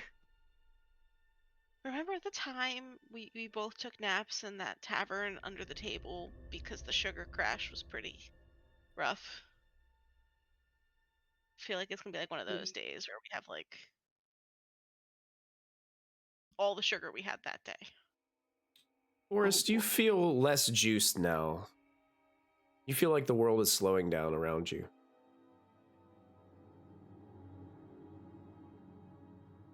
Uh-oh. So we have to go through, right?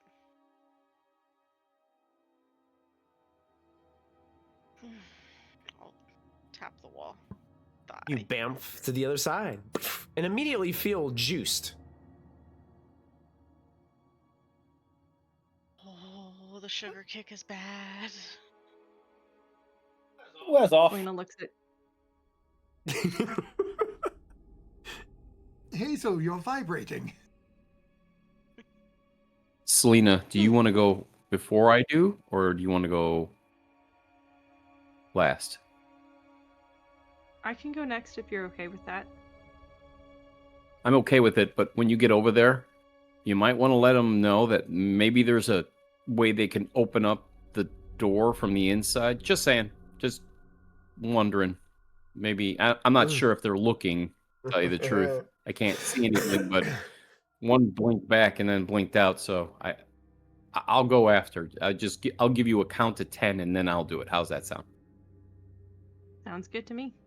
Forrest, Okay. as you're walking through that hallway down there to the east, you can see a reflection in the crystal beside you. It looks like you. It looks like your reflection at first. But it turns and looks at you and gets this evil grin on its face. Orcon, as you're walking, though, you don't see any reflection on your side. It's only on Forrest's side.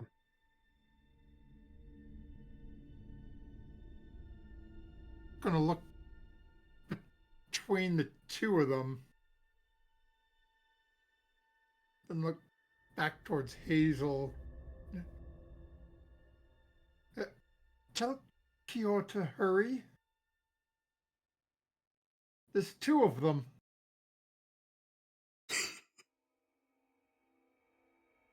Open the door. Selena gets out of the way. Selena, you feel Door's coming. juiced. Orcon, you're starting to slow down.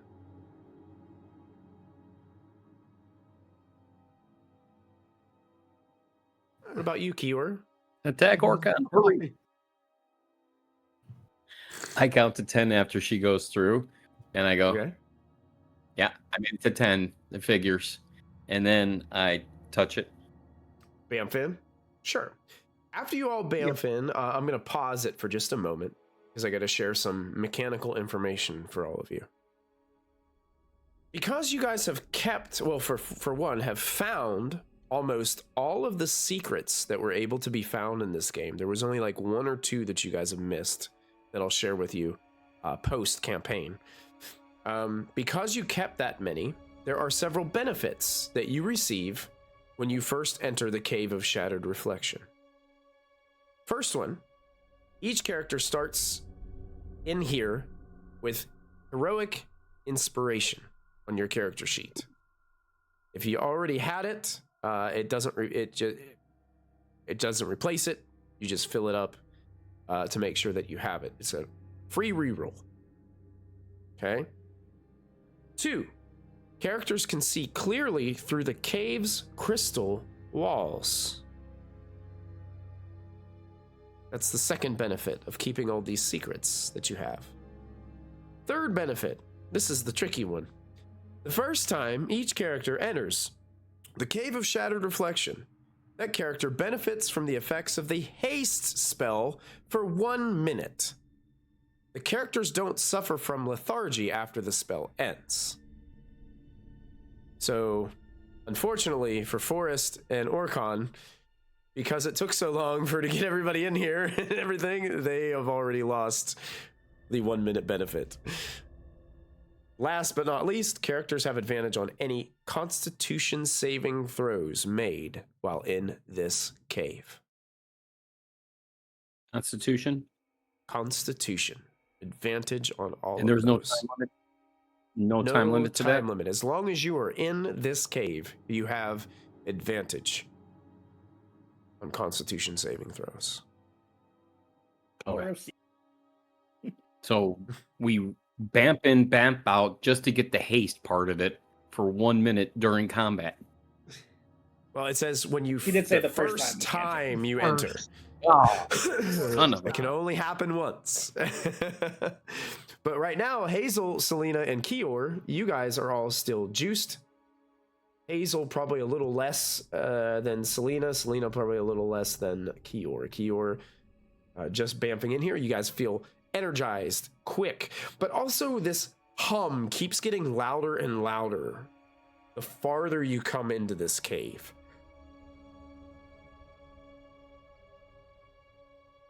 What Forrest, is that evil reflection, Forrest doing? evil Forrest like looks at you, and when it kind of like looks over Forrest's shoulder, like just the reflection like turns and sees like Orcon looking at it suspiciously. So it does this. It kind of goes, and then you watch it turn around and it runs, and it looks like it's getting smaller in the distance of the cave reflection.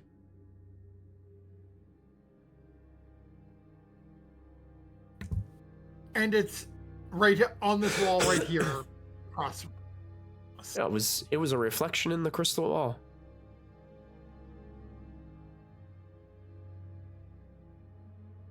And you said we can see through the walls, right? Not here. It looks like you can see through the wall, but it looks like it's obsidian behind it. Okay. This isn't a place where you could, if you can see through the crystal, but there's wall behind it.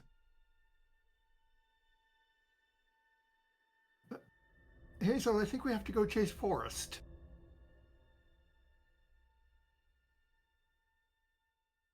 I didn't go anywhere. Wait. She points at Forrest. What do you mean? He's right there. Because I don't think I saw the No, reflection. I think you and Forrest were the only ones who saw that. We were coming up slowly behind you. Well, actually, Orcon there and was Forrest, a forest there. what you can see through the crystal wall in front of you. Inside, it looks like wisping energy moving rapidly. It seems like the hum is coming from this chamber in front of you. And as you look ahead, you can see a purple cloaked figure hovering in the midst of this energy with both arms outstretched, looking to the sky. And it looks like that, or looking to upwards, and this strange kind of arcing magical energy seems to zap into the creature and then back out and part of the wisps and join those wisps as it's going around. It seems that Vecna is afoot. Actually, he's a hand and Well, yeah, he's a hand and an eye, but yeah, that's true. That's true. I was going to say a float.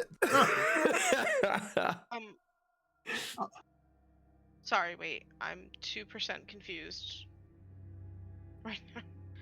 Which wall was Forrest reflected in? The one you're standing right next to, Hazel. Right there. He ran down. Okay. Oh. And kind of disappeared. Yeah, okay. Like, looked like it was running a distance away, but there isn't anywhere to run. It's a reflection just running into That's what was throwing me off. Yeah. It wasn't, ran into the Something reflection. in the mirror. It was, yeah. If something turned around in the mirror and ran away from you and got smaller and smaller and smaller in the distance in the mirror, that's what it would have looked like. But this wall in front of you, since you guys can clearly see through crystal walls, you can see into a chamber ahead, which you can see Vecna floating amidst all of this magical energy.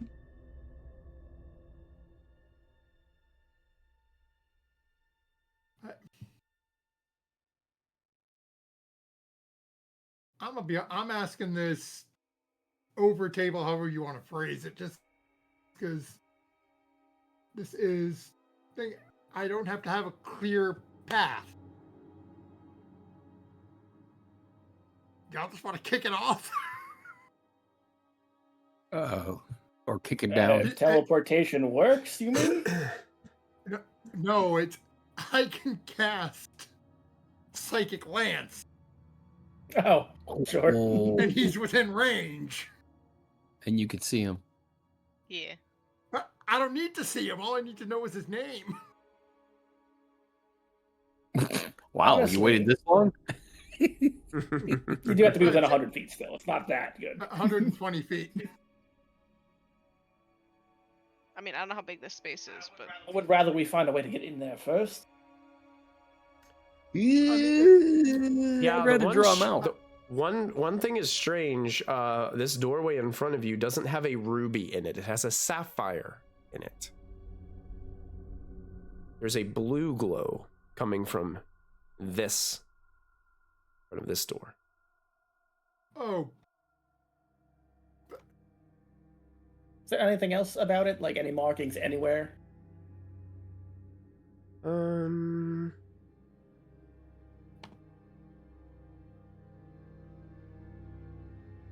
You can make an Arcana or Investigation check.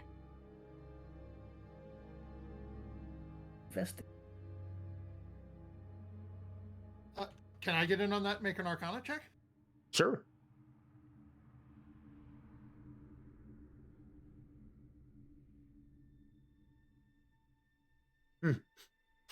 Versus. For Arcana. Anyone mind if I burn a reroll? You also That's got a very heroic important. inspiration you just got. Oh wait, that is a very valid point. Yeah, let me burn my heroic inspiration. Yeah, you could do that. Yeah. Much. Yeah. As you two pause for a moment to inspect this, there aren't really any clear markings, but your speculation, Orcon, is correct. It appears that these doors are synced to certain locations. And this ruby this sapphire might not necessarily lead you to the other side of this door. It may lead you elsewhere. But there really isn't any indications to determine where it would lead you other than the color of the gemstone.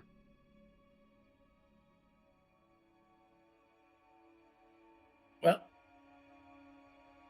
I sincerely doubt it's the first one directly across. Should we walk around and see what we can find? I think we got no choice but to just go one at a time here. I don't want to open every door. I want to look at all of them before we open any door.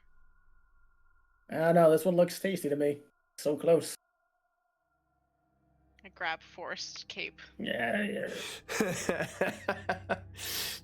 Yeah, as you guys are starting to walk around this cave, Orcon, you can see there is a red ruby on the door to the north up here.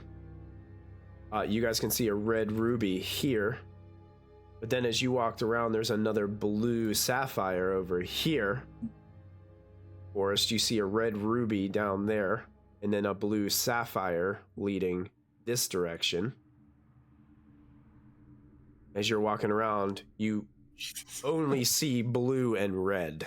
Those are the indications that you're getting walk around all these places as you guys are swarming around the central chamber.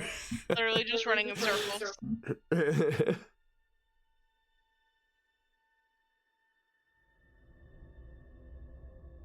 Alright, let's regroup by the front. Yeah. Consider our options. Where's Orcon? Up there. Where? You lost Orcon. Okay. I got distracted. I'm sorry. There was a small chamber up there. Small chamber? Force. Small chamber? I'm running. Whirl. They're not hasted. Not unlike chipmunk. Sure. Yeah, and I would say that with all this contemplation and with all this walking around, everyone else is like 1 minute. That would go by really fast. So the haste is gone. But no consequence. No consequence. Nope. I do think we try these one at a time. And I doubt that any of the ones surrounding the central chamber lead into it. Alright, 1 second. Let me just look at something for you. Just give me a second.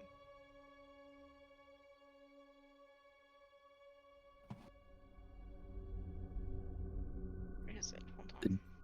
The DM contemplates as he tries to figure out which door they're going to go through. Will it be the blue or will it be the red? Only he knows which one's the worst one. Don't It's laugh. gonna be I purple. can tell. Confuse us all. Probably.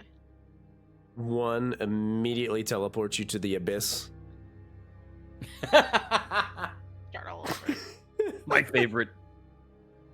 Um, I'm there anyways. Sorry, I'm just trying to think. I thought I had something, but I don't. But maybe I have the name wrong. One drops you just directly into the center of the volcano of Mount Doom.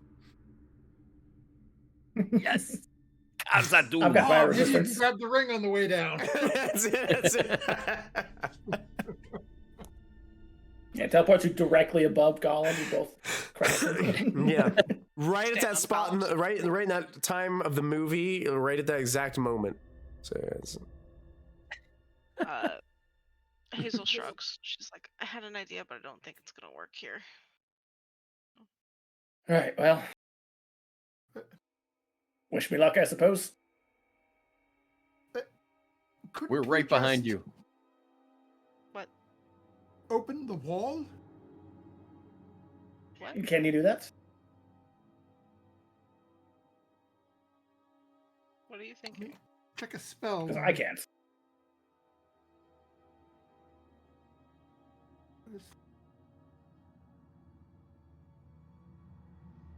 There's a spell. It opens a tunnel. Is it? It's not pass without trace. I thought it was pass wall or. I'm blanking on it though. Pass wall It's not does ring a wall bell. spell. Yeah, but you have wish. And I have lesser wish if it's a 6th level. But is that worth? It is a 5th level spell. That's all. You found? Can you? Yeah. Click it and. Let me see. There we go. Okay, let's see. Your point. Wooden plaster or stone surface. Hmm. Would this qualify as stone? It would not. This is crystal. Okay. I want that idea. I suppose all we can do is follow Forrest. Yeah. I'm gonna walk up and I'm gonna grab his shoulder as he goes to touch it. Fake Boss says, did the players find out that the final boss is actually just a room full of friendly, cute, cuddly kittens and puppies yet? I love that. I mean, that would beat us. We wouldn't be able to do anything about it. Yeah, Hazel's done for it. That's actually what's TPK. there. Let's be very clear. So Forrest, All you right. reaching out to touch this? We're like in a chain. Like we're all holding on to each other. Okay.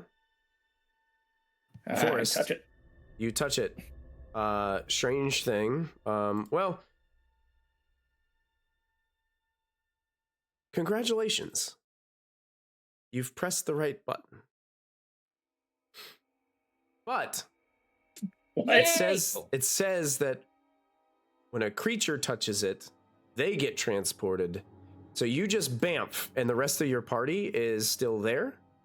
But you actually appear inside this crystal chamber, where this But they can see me wisping in of here. what's that? They can see Yeah. me in here. They can see you in here. Yeah. So good, Vecna. Seeing that, immediately running and hitting it. Okay, immediately running, you bamf into the next open space. Wisping, we can see powerful that. hum, energy is just soaring around you guys. The I midst grab of it. Selena and Kior, and I just go count to 3 guys. 1, 2, 3, and I Oh, hit yeah. the door. Oh, and all you are bamf through. Okay. And Okay, I was immediately very, very upon sure. entering, I need you guys to go ahead and click your tokens. Yes. I need you to roll initiative for me, please. Finally. You have advantage on initiative. Thank you.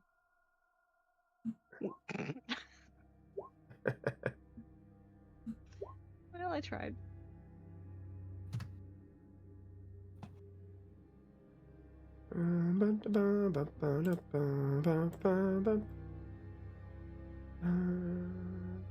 Holy.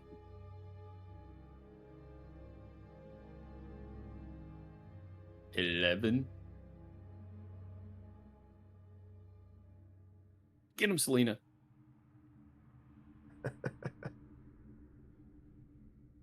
Is everybody ready?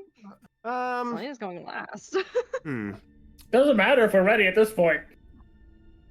I think I can do better than a 7 on my initiative with all these DM rerolls I have. So I'm gonna burn Can a you? Dungeon Master reroll on my initiative because I know chat's been wanting me to use up these DM rerolls. I'm gonna use it on my initiative. I'm gonna reroll that initiative for Vecna. See what I get. Didn't you have advantage on your initiative? Ooh. Ooh. Who? Michael. No. No, unfortunately I don't, but I did do better. Just me stirring It doesn't change the initiative order, but I did do better. I'm still ahead of Selena there. Okay. You guys are in this room. And I'm going to change the music.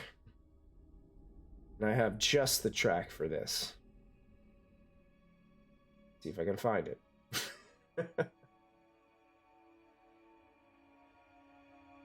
It is called The Whispered One. Ooh. I like that kick. Yep. Perfect beginning of a boss fight.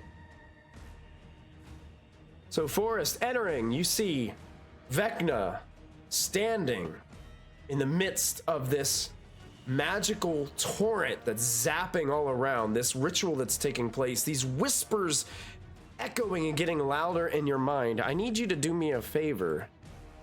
I need, before you begin your turn at the start of your round, I'm going to turn this music down a little bit, it's a little too loud. I'm going to first have you make... I need you to make a wisdom saving throw at the start of your turn. Oh, cool. 23. Chat has gifted us a D10. Chat has gifted you a D10. Oh, Sparkles Mandy dropping in a D10 for you guys. Thank you. Thank you, Sparkles. You guys are up to 12 of those. Absolutely. All right. You resist this.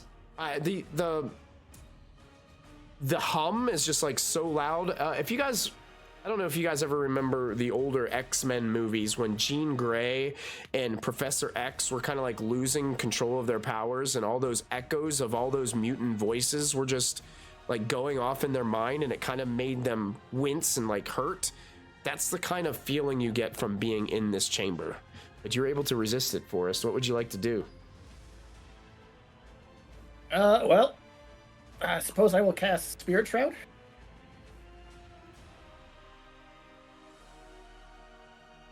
And then I'm going to approach him.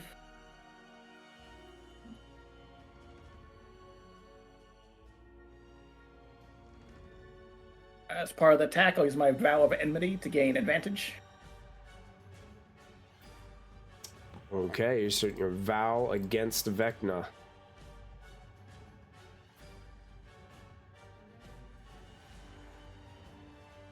So 32 hit.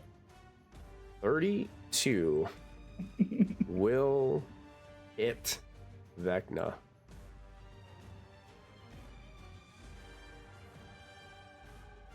So yeah, I told you. Terrible rolls against Vecna. No, no. He does count as undead, right? Yes. Does count as undead. Okay. That's 23 points of damage. So we got the other effects. 2 from Life Drinker. 2 from Life Drinker. And 22 from Spirit Shroud. Wow. Nice. I'm gonna Spirit stop you Shroud right. I'm gonna stop you right there.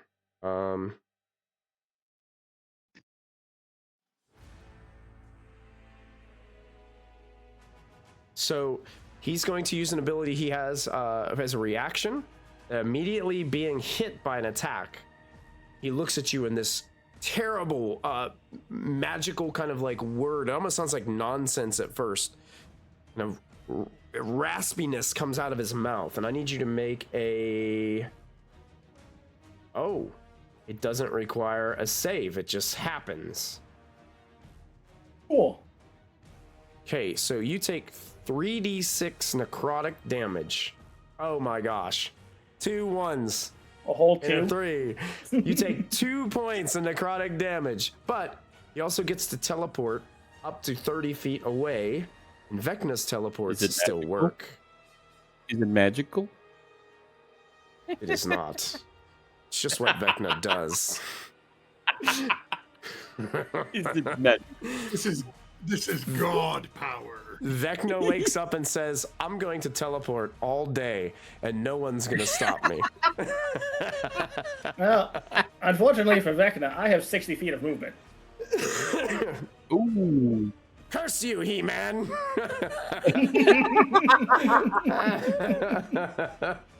So he's taking 2 more attacks whether he likes it or not.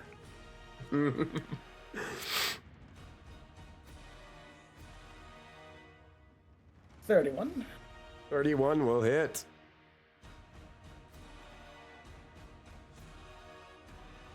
26. 26 damage.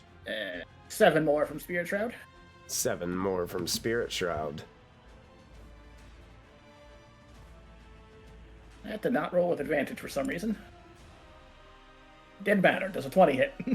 A 20. Now, I will say this. Vecna has a special ability called Reactive that lets him take up to 3 reactions in a round. He's going to go ahead and spend a second one to do shield. So that will not hit. That goes for the rest I will of use the Boon of Combat Prowess. And it just makes it a hit. It doesn't like force you to like swing again. Okay, gotcha. No. It says if you miss, it is once per turn.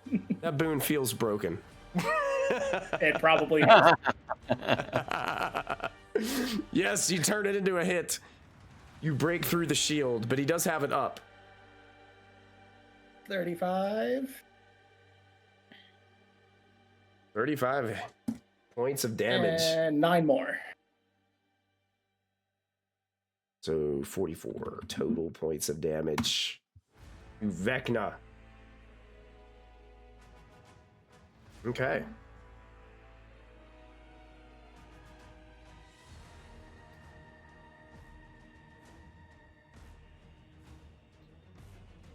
That will be my turn.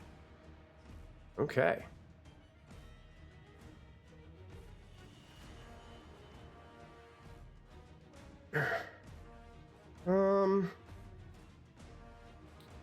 The end of your turn is going to use a legendary action. Checks out. And is going to force you, Forrest, going to cast one of his at-will spells. He begins to cast in your direction. I need from you... Where's it at? Oh, here it is. I need a wisdom saving throw from you. Okay.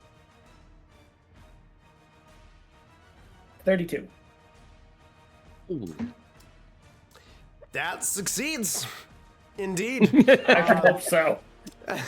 you feel like yourself, like as you're attacking and you're hitting, you feel as he's like points down towards you, you feel like your muscles begin to tighten up a little bit, like he was trying to hold you in place, but you fight through it and you're not affected by the magic. All right. And if your Forrest's turn, something else appears in the room. I gotta find which one this one is. Coming out of the wall on the far side is a reflection of Hazel. It looks like an evil version of Hazel. Around her eyes are kind of darkened, almost as like it has deep dark eye makeup, and it's like smiling with this terrible like grin on its face. And it actually rushes up towards Hazel. And this creature can make 2 attacks using its phantasmal strike. First one is going to be a natural 1. Wow, what a way to make an entrance into a final boss fight. Good job. Second one's only a 14. Nope. Both of these strikes, as it tries to claw its way through you, Hazel misses. It can also use a special ability it has called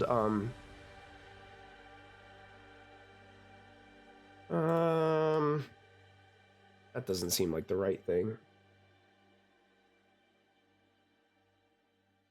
Oh, I need you to go ahead and make a wisdom saving throw for me, Hazel.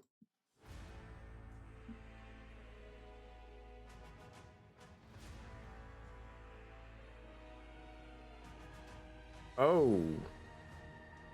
I do have inspiration. We just had a D10 inspiration redeem. Oh, yeah. Specifically called out for Hazel. Oh, look at that. D10 cashed in. Up to 13. We got another of D10 in those. the chat.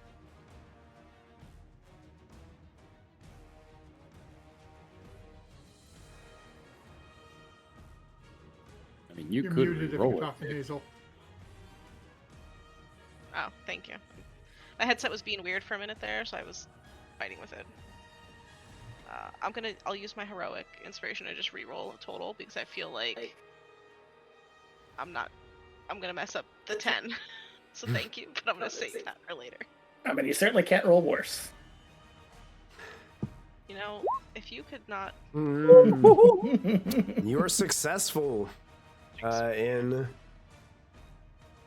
It seems like whatever this creature was trying to do was trying to reflect some kind of one of your worst fears into your mind, but you were able to keep your wits about yourself and shunt it. Okay. All right, never mind. I don't remember the rules changes of spells. Hold on.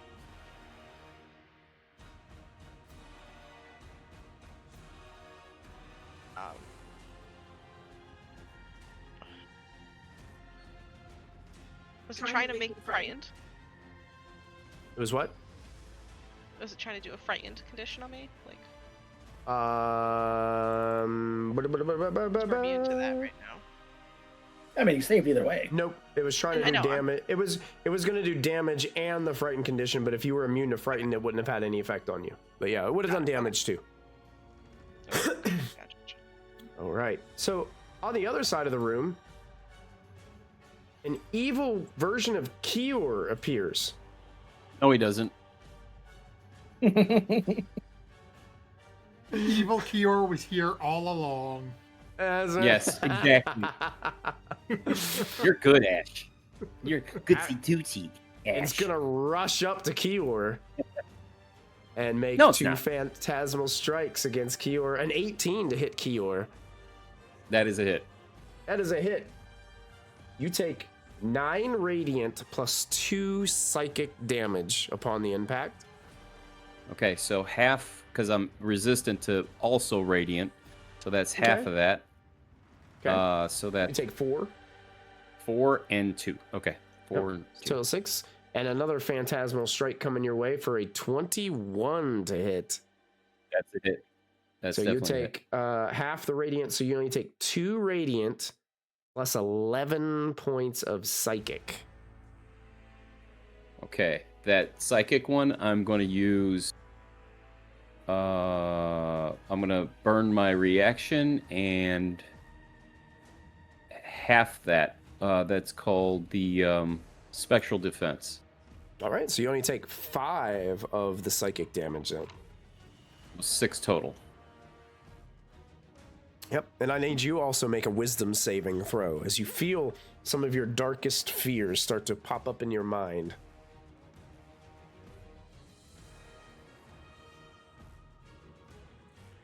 Oh! Oh, another one. What's this? Where are these coming from tonight? Heroic inspiration.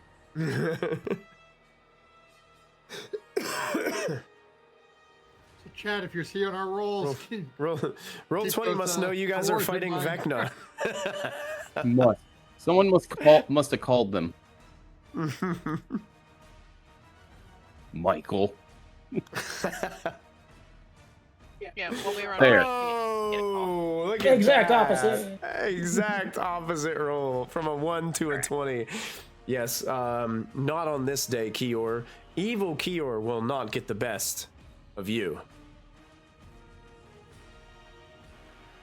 At the end of that Shade's turn, Vecna uses another legendary action and is going to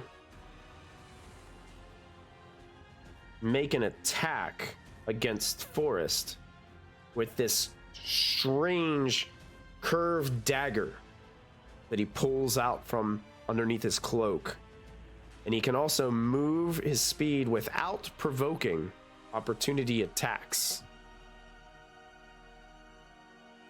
So here comes an attack towards Forest with afterthought. 31 to hit. Yeah, that'll hit. Take 5 piercing plus 5 necrotic. If the target is a creature, it is afflicted by entropic magic, taking 2d8 necrotic damage at the start of each of its turns. You can make a saving throw at the end of your turns, ending the effect, until you succeed on 27. That is correct.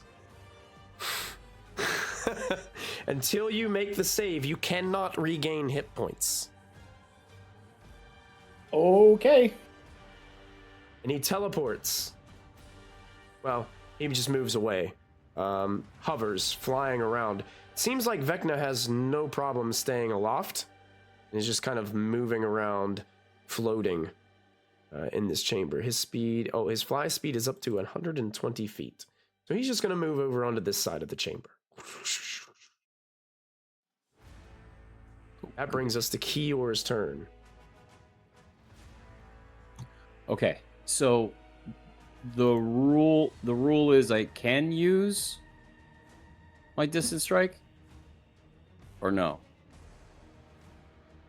Well, don't you have to bamf between 3 different folks? Okay. Yes. Yeah, there certainly are 3 here. Okay. Yeah. There are 3. I Thank you. didn't know if they had. I wasn't sure what the ruling was on it. So. Gotcha. All right. Yeah. So first attack on the one evil one of me in front of me. Hold on. First of all, bonus action, mark Vecna for my my hunter's mark.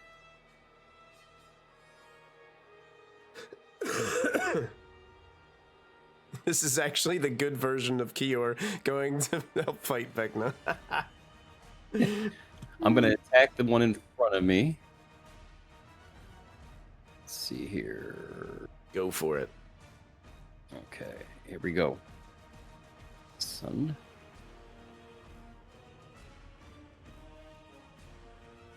Oh, you. That was on a 1. That was on a 1 though, and it rolled over to the 19. 19. So You do hit. All right. Radiant damage. Is this thing considered undead? Yes, it is. All right. So it will get the 11. 11 points of damage. You got it. As you strike it, I Kior, jump. its face gets really sad. And it looks at you like, why could Why'd you do do this that? to me? I'm going to do it again, but to your buddy.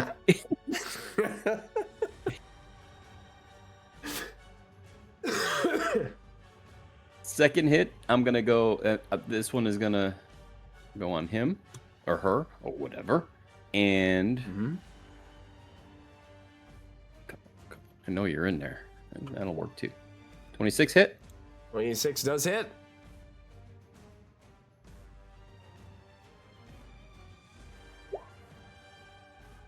$14 points. 14 damage. That's all 4 damage. Force Gotcha. damage? Doesn't Oh, wait, the it's Sunblade do radiant? No, it's radiant. Sorry, radiant. It's radiant, Radiant. yeah, My radiant. apologies. Radiant. Then I bamf another 10 feet. Boom. Here comes that 20 I was talking about. Come on, baby. I know I just got a 20. Natural one. But a that's natural one. Come on. Ready?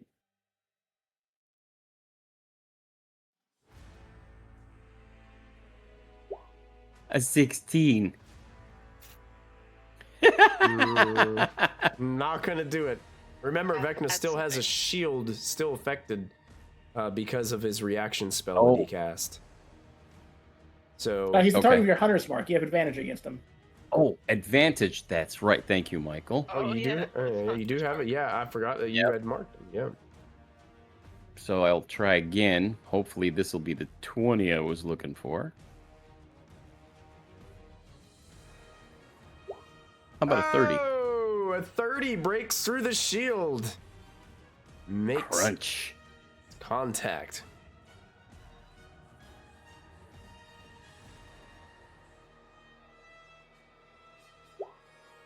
Fitting. Points of damage. And he's sapped. Yeah, I gotta remember that these swirling lines are sapped because I've been trying to keep track. I keep Oh, forgetting on yes. Forest. What? We keep on forgetting that. Yeah, I Plus, think you I missed gotta me roll, because of it. I gotta roll that D10 too because he's marked.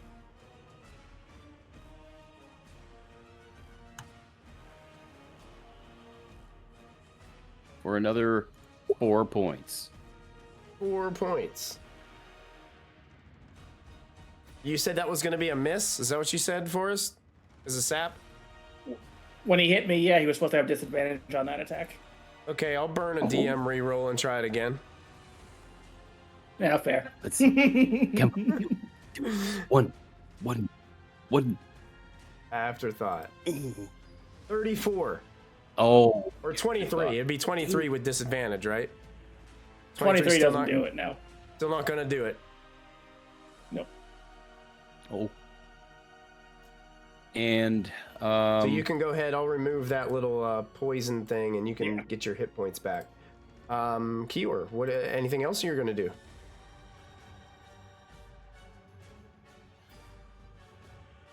okay, I've used my action. Can you use a utility as your movement? Because I I haven't- think you can replace your moved. movement with a utility. Oh, okay. Actions. Gosh, I wish there was like a easy way to find this stuff. Search engine, utility, utilize. It takes an action to do utilize, so you can't. It doesn't count as a movement. Like it's in place of like your Not a attack problem. action instead. Yep. Not a problem. I can't jump out of here. I don't have a bonus action because I already used that, so I am done. Okay. At the end of your turn, Kior, Vecna spends another one of his legendary actions. He's going to try to stab you with Afterthought Okay. and then move out of the way without provoking opportunity attacks. Okay. A 33 to hit you. Well, it'd be a 23 because he has disadvantage. That'll still hit me. That'll still hit you. So that takes the Yep. sap away. And you take 7 piercing plus 5 necrotic. Half of the necrotic, so 3. So 10 altogether. 2. You take 2 necrotic. 2? Okay, so 9. And now you're affected by that thing. It's going to keep on at the start of your turns. It will affect you with necrotic damage, and you cannot regain hit points until you succeed on the saving throw. I can't make that DC. The target can make a Can if you DC get in 20. the aura. At the end of each of your turns. So End of each. Okay, got yes. Gotcha. And if you can make it, then you won't be afflicted by it anymore. Cool. All right. So Vecna also gets a move. I got to see how big this room is really quick.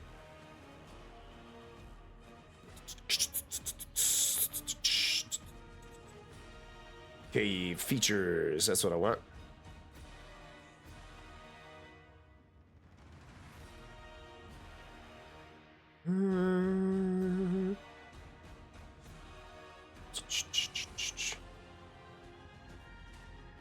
Usually it says how big the rooms are.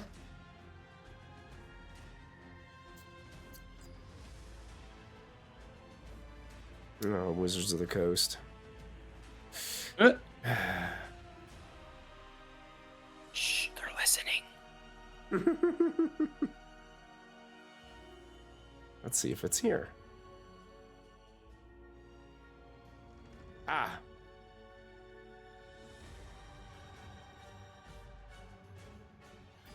Vecna uses his movement to fly upwards. and to the middle of the room. He is now up almost to the ceiling, about 35 feet of this chamber. Rude. Orcon, it's your go. Okay, so quick question just on what I would know about, like what Orcon would know about Vecna from our travel. Would I know whether or not he is at the same power level of an actual deity? You probably wouldn't know that.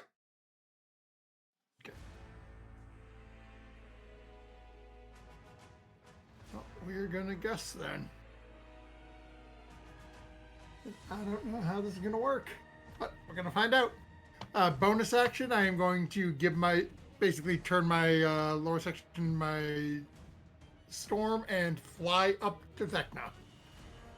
Oh no. Or as close as I can get. So I'll be, basically I want a 5-foot space between us. I'm gonna try to catch him in a radius here. But I don't want him real close to me. And once I fly up there, I'm going to use an action to activate my armor and cast anti-magic field. Ooh. Oh boy. Vecna is going to attempt use his last reaction of this round. Do what he has. He has an ability called Dread Counterspell.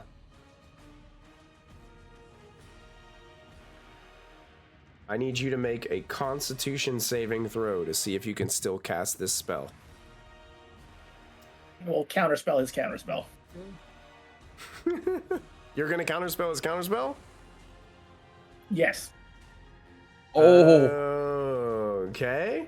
So he needs to make a Constitution saving throw. He makes a Constitution saving throw. He does have magic resistance, so he does have advantage on this save.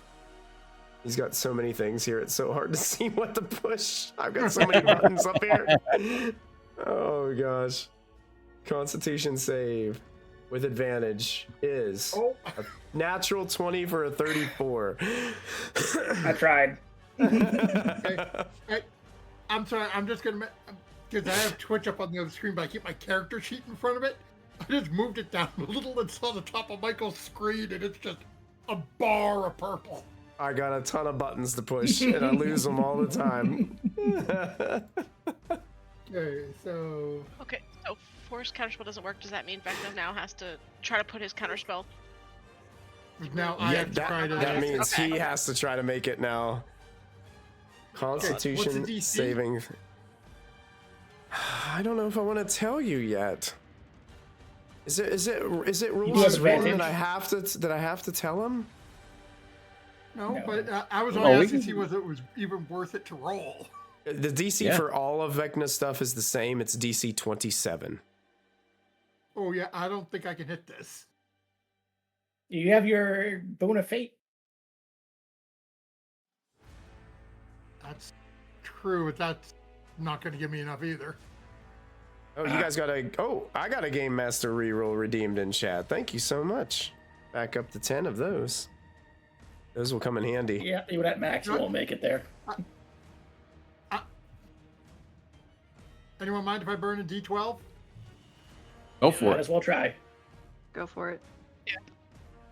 Yeah, Eggbot just gave it to you. Do it. Oh! Look at that! Let's go. A 12! Oh. And Eggbot just cashed one in, so I don't even have to take one off there. Look at that. A 12, making the save. And you were able to cast the spell. Oh, I can't believe that just happened. I want to double check something though.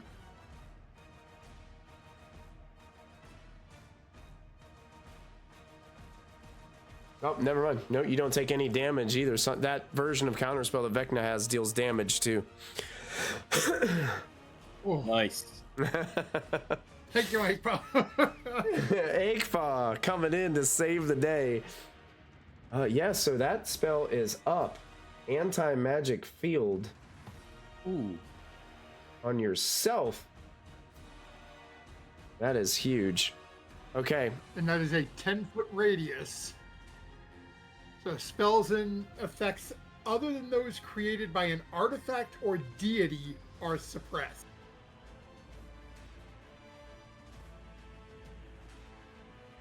I'm gonna put this red circle around you. Oh, okay. So that's where the field And is. keep in mind, I am 30 feet up in the air, so I'm close enough to him to get him. I'm gonna go ahead and do this and edit this to be plus 30 feet. So there you go. Can I do that, or can only you? If you have a text tool, I just use the text tool to add it beside the token. Oh, okay. Oh, okay. Now I follow you. Yep, I just grabbed the text tool and just. Nope, I just added it and moved it next to the token so I would remember. I'm gonna go ahead and throw this out there right now. I know it's late. It's 10:23. We're already over time, and I know that I want to be respectful. I was trying to get through a whole first round, but seeing that how late it's going, and this is going to be a really intense fight because there's a lot that can happen with each turn. Yeah. Are you guys okay with ending right here, and then we'll pick it up in the 2 weeks? Yeah. I'm good either way. I think it's good to call it because this could potentially, even the first round could go. This could be a very long fight. To get through. Yeah. Mm-hmm. For one right, round. but not only that, figure we've already seen 2 mirror people. We know Forrest has one out there, so I'm assuming there's probably one still in there. Yeah, not to metagame, but they're labeled 2 and 3. Yes, we all can see. Mm-hmm. Well, we already saw one, that was Forrest. So this is where we're going to end tonight's episode of Vecna, Eve of Ruin. But be ready, in 2 weeks, we're going to come back and kick it right back off from this spot. So Orkon, I believe that's all you were going to do on your turn, correct? Correct, yep. So I'm going to go ahead and forward that so I know exactly who's going next. And we'll get back to the turn order when we return. Hey, Twitch chat, you guys are awesome. 2 weeks could very much be the last session of this campaign. It depends. But yes, in 2 weeks, this could very much be the end. So come on back October 13th. Hang out with us again. Keep those inspirations coming. I know the party is enjoying not having me not be able to take any off the board. You guys cash them in instantaneously. But I know it's late. Thank you guys so much for tuning in. Don't forget, on Friday, we will be live again with some more Phandelver and Below the Shattered Obelisk. And once we conclude Vecna Eve of Ruin, it's off to a brand new campaign called Chronicles of the Shattered. So we're looking forward to that as well. I think that might be all of our quick announcements, unless anybody has anything else they want to share. I don't think there's anything else we need to shout out. But anyway, we are going to go for the night. But those of you that have been watching us on YouTube, thanks for checking this episode out. See you for the next one. Bye, everybody. Don't forget to add your proficiency bonus. Yep. Thank you, chat.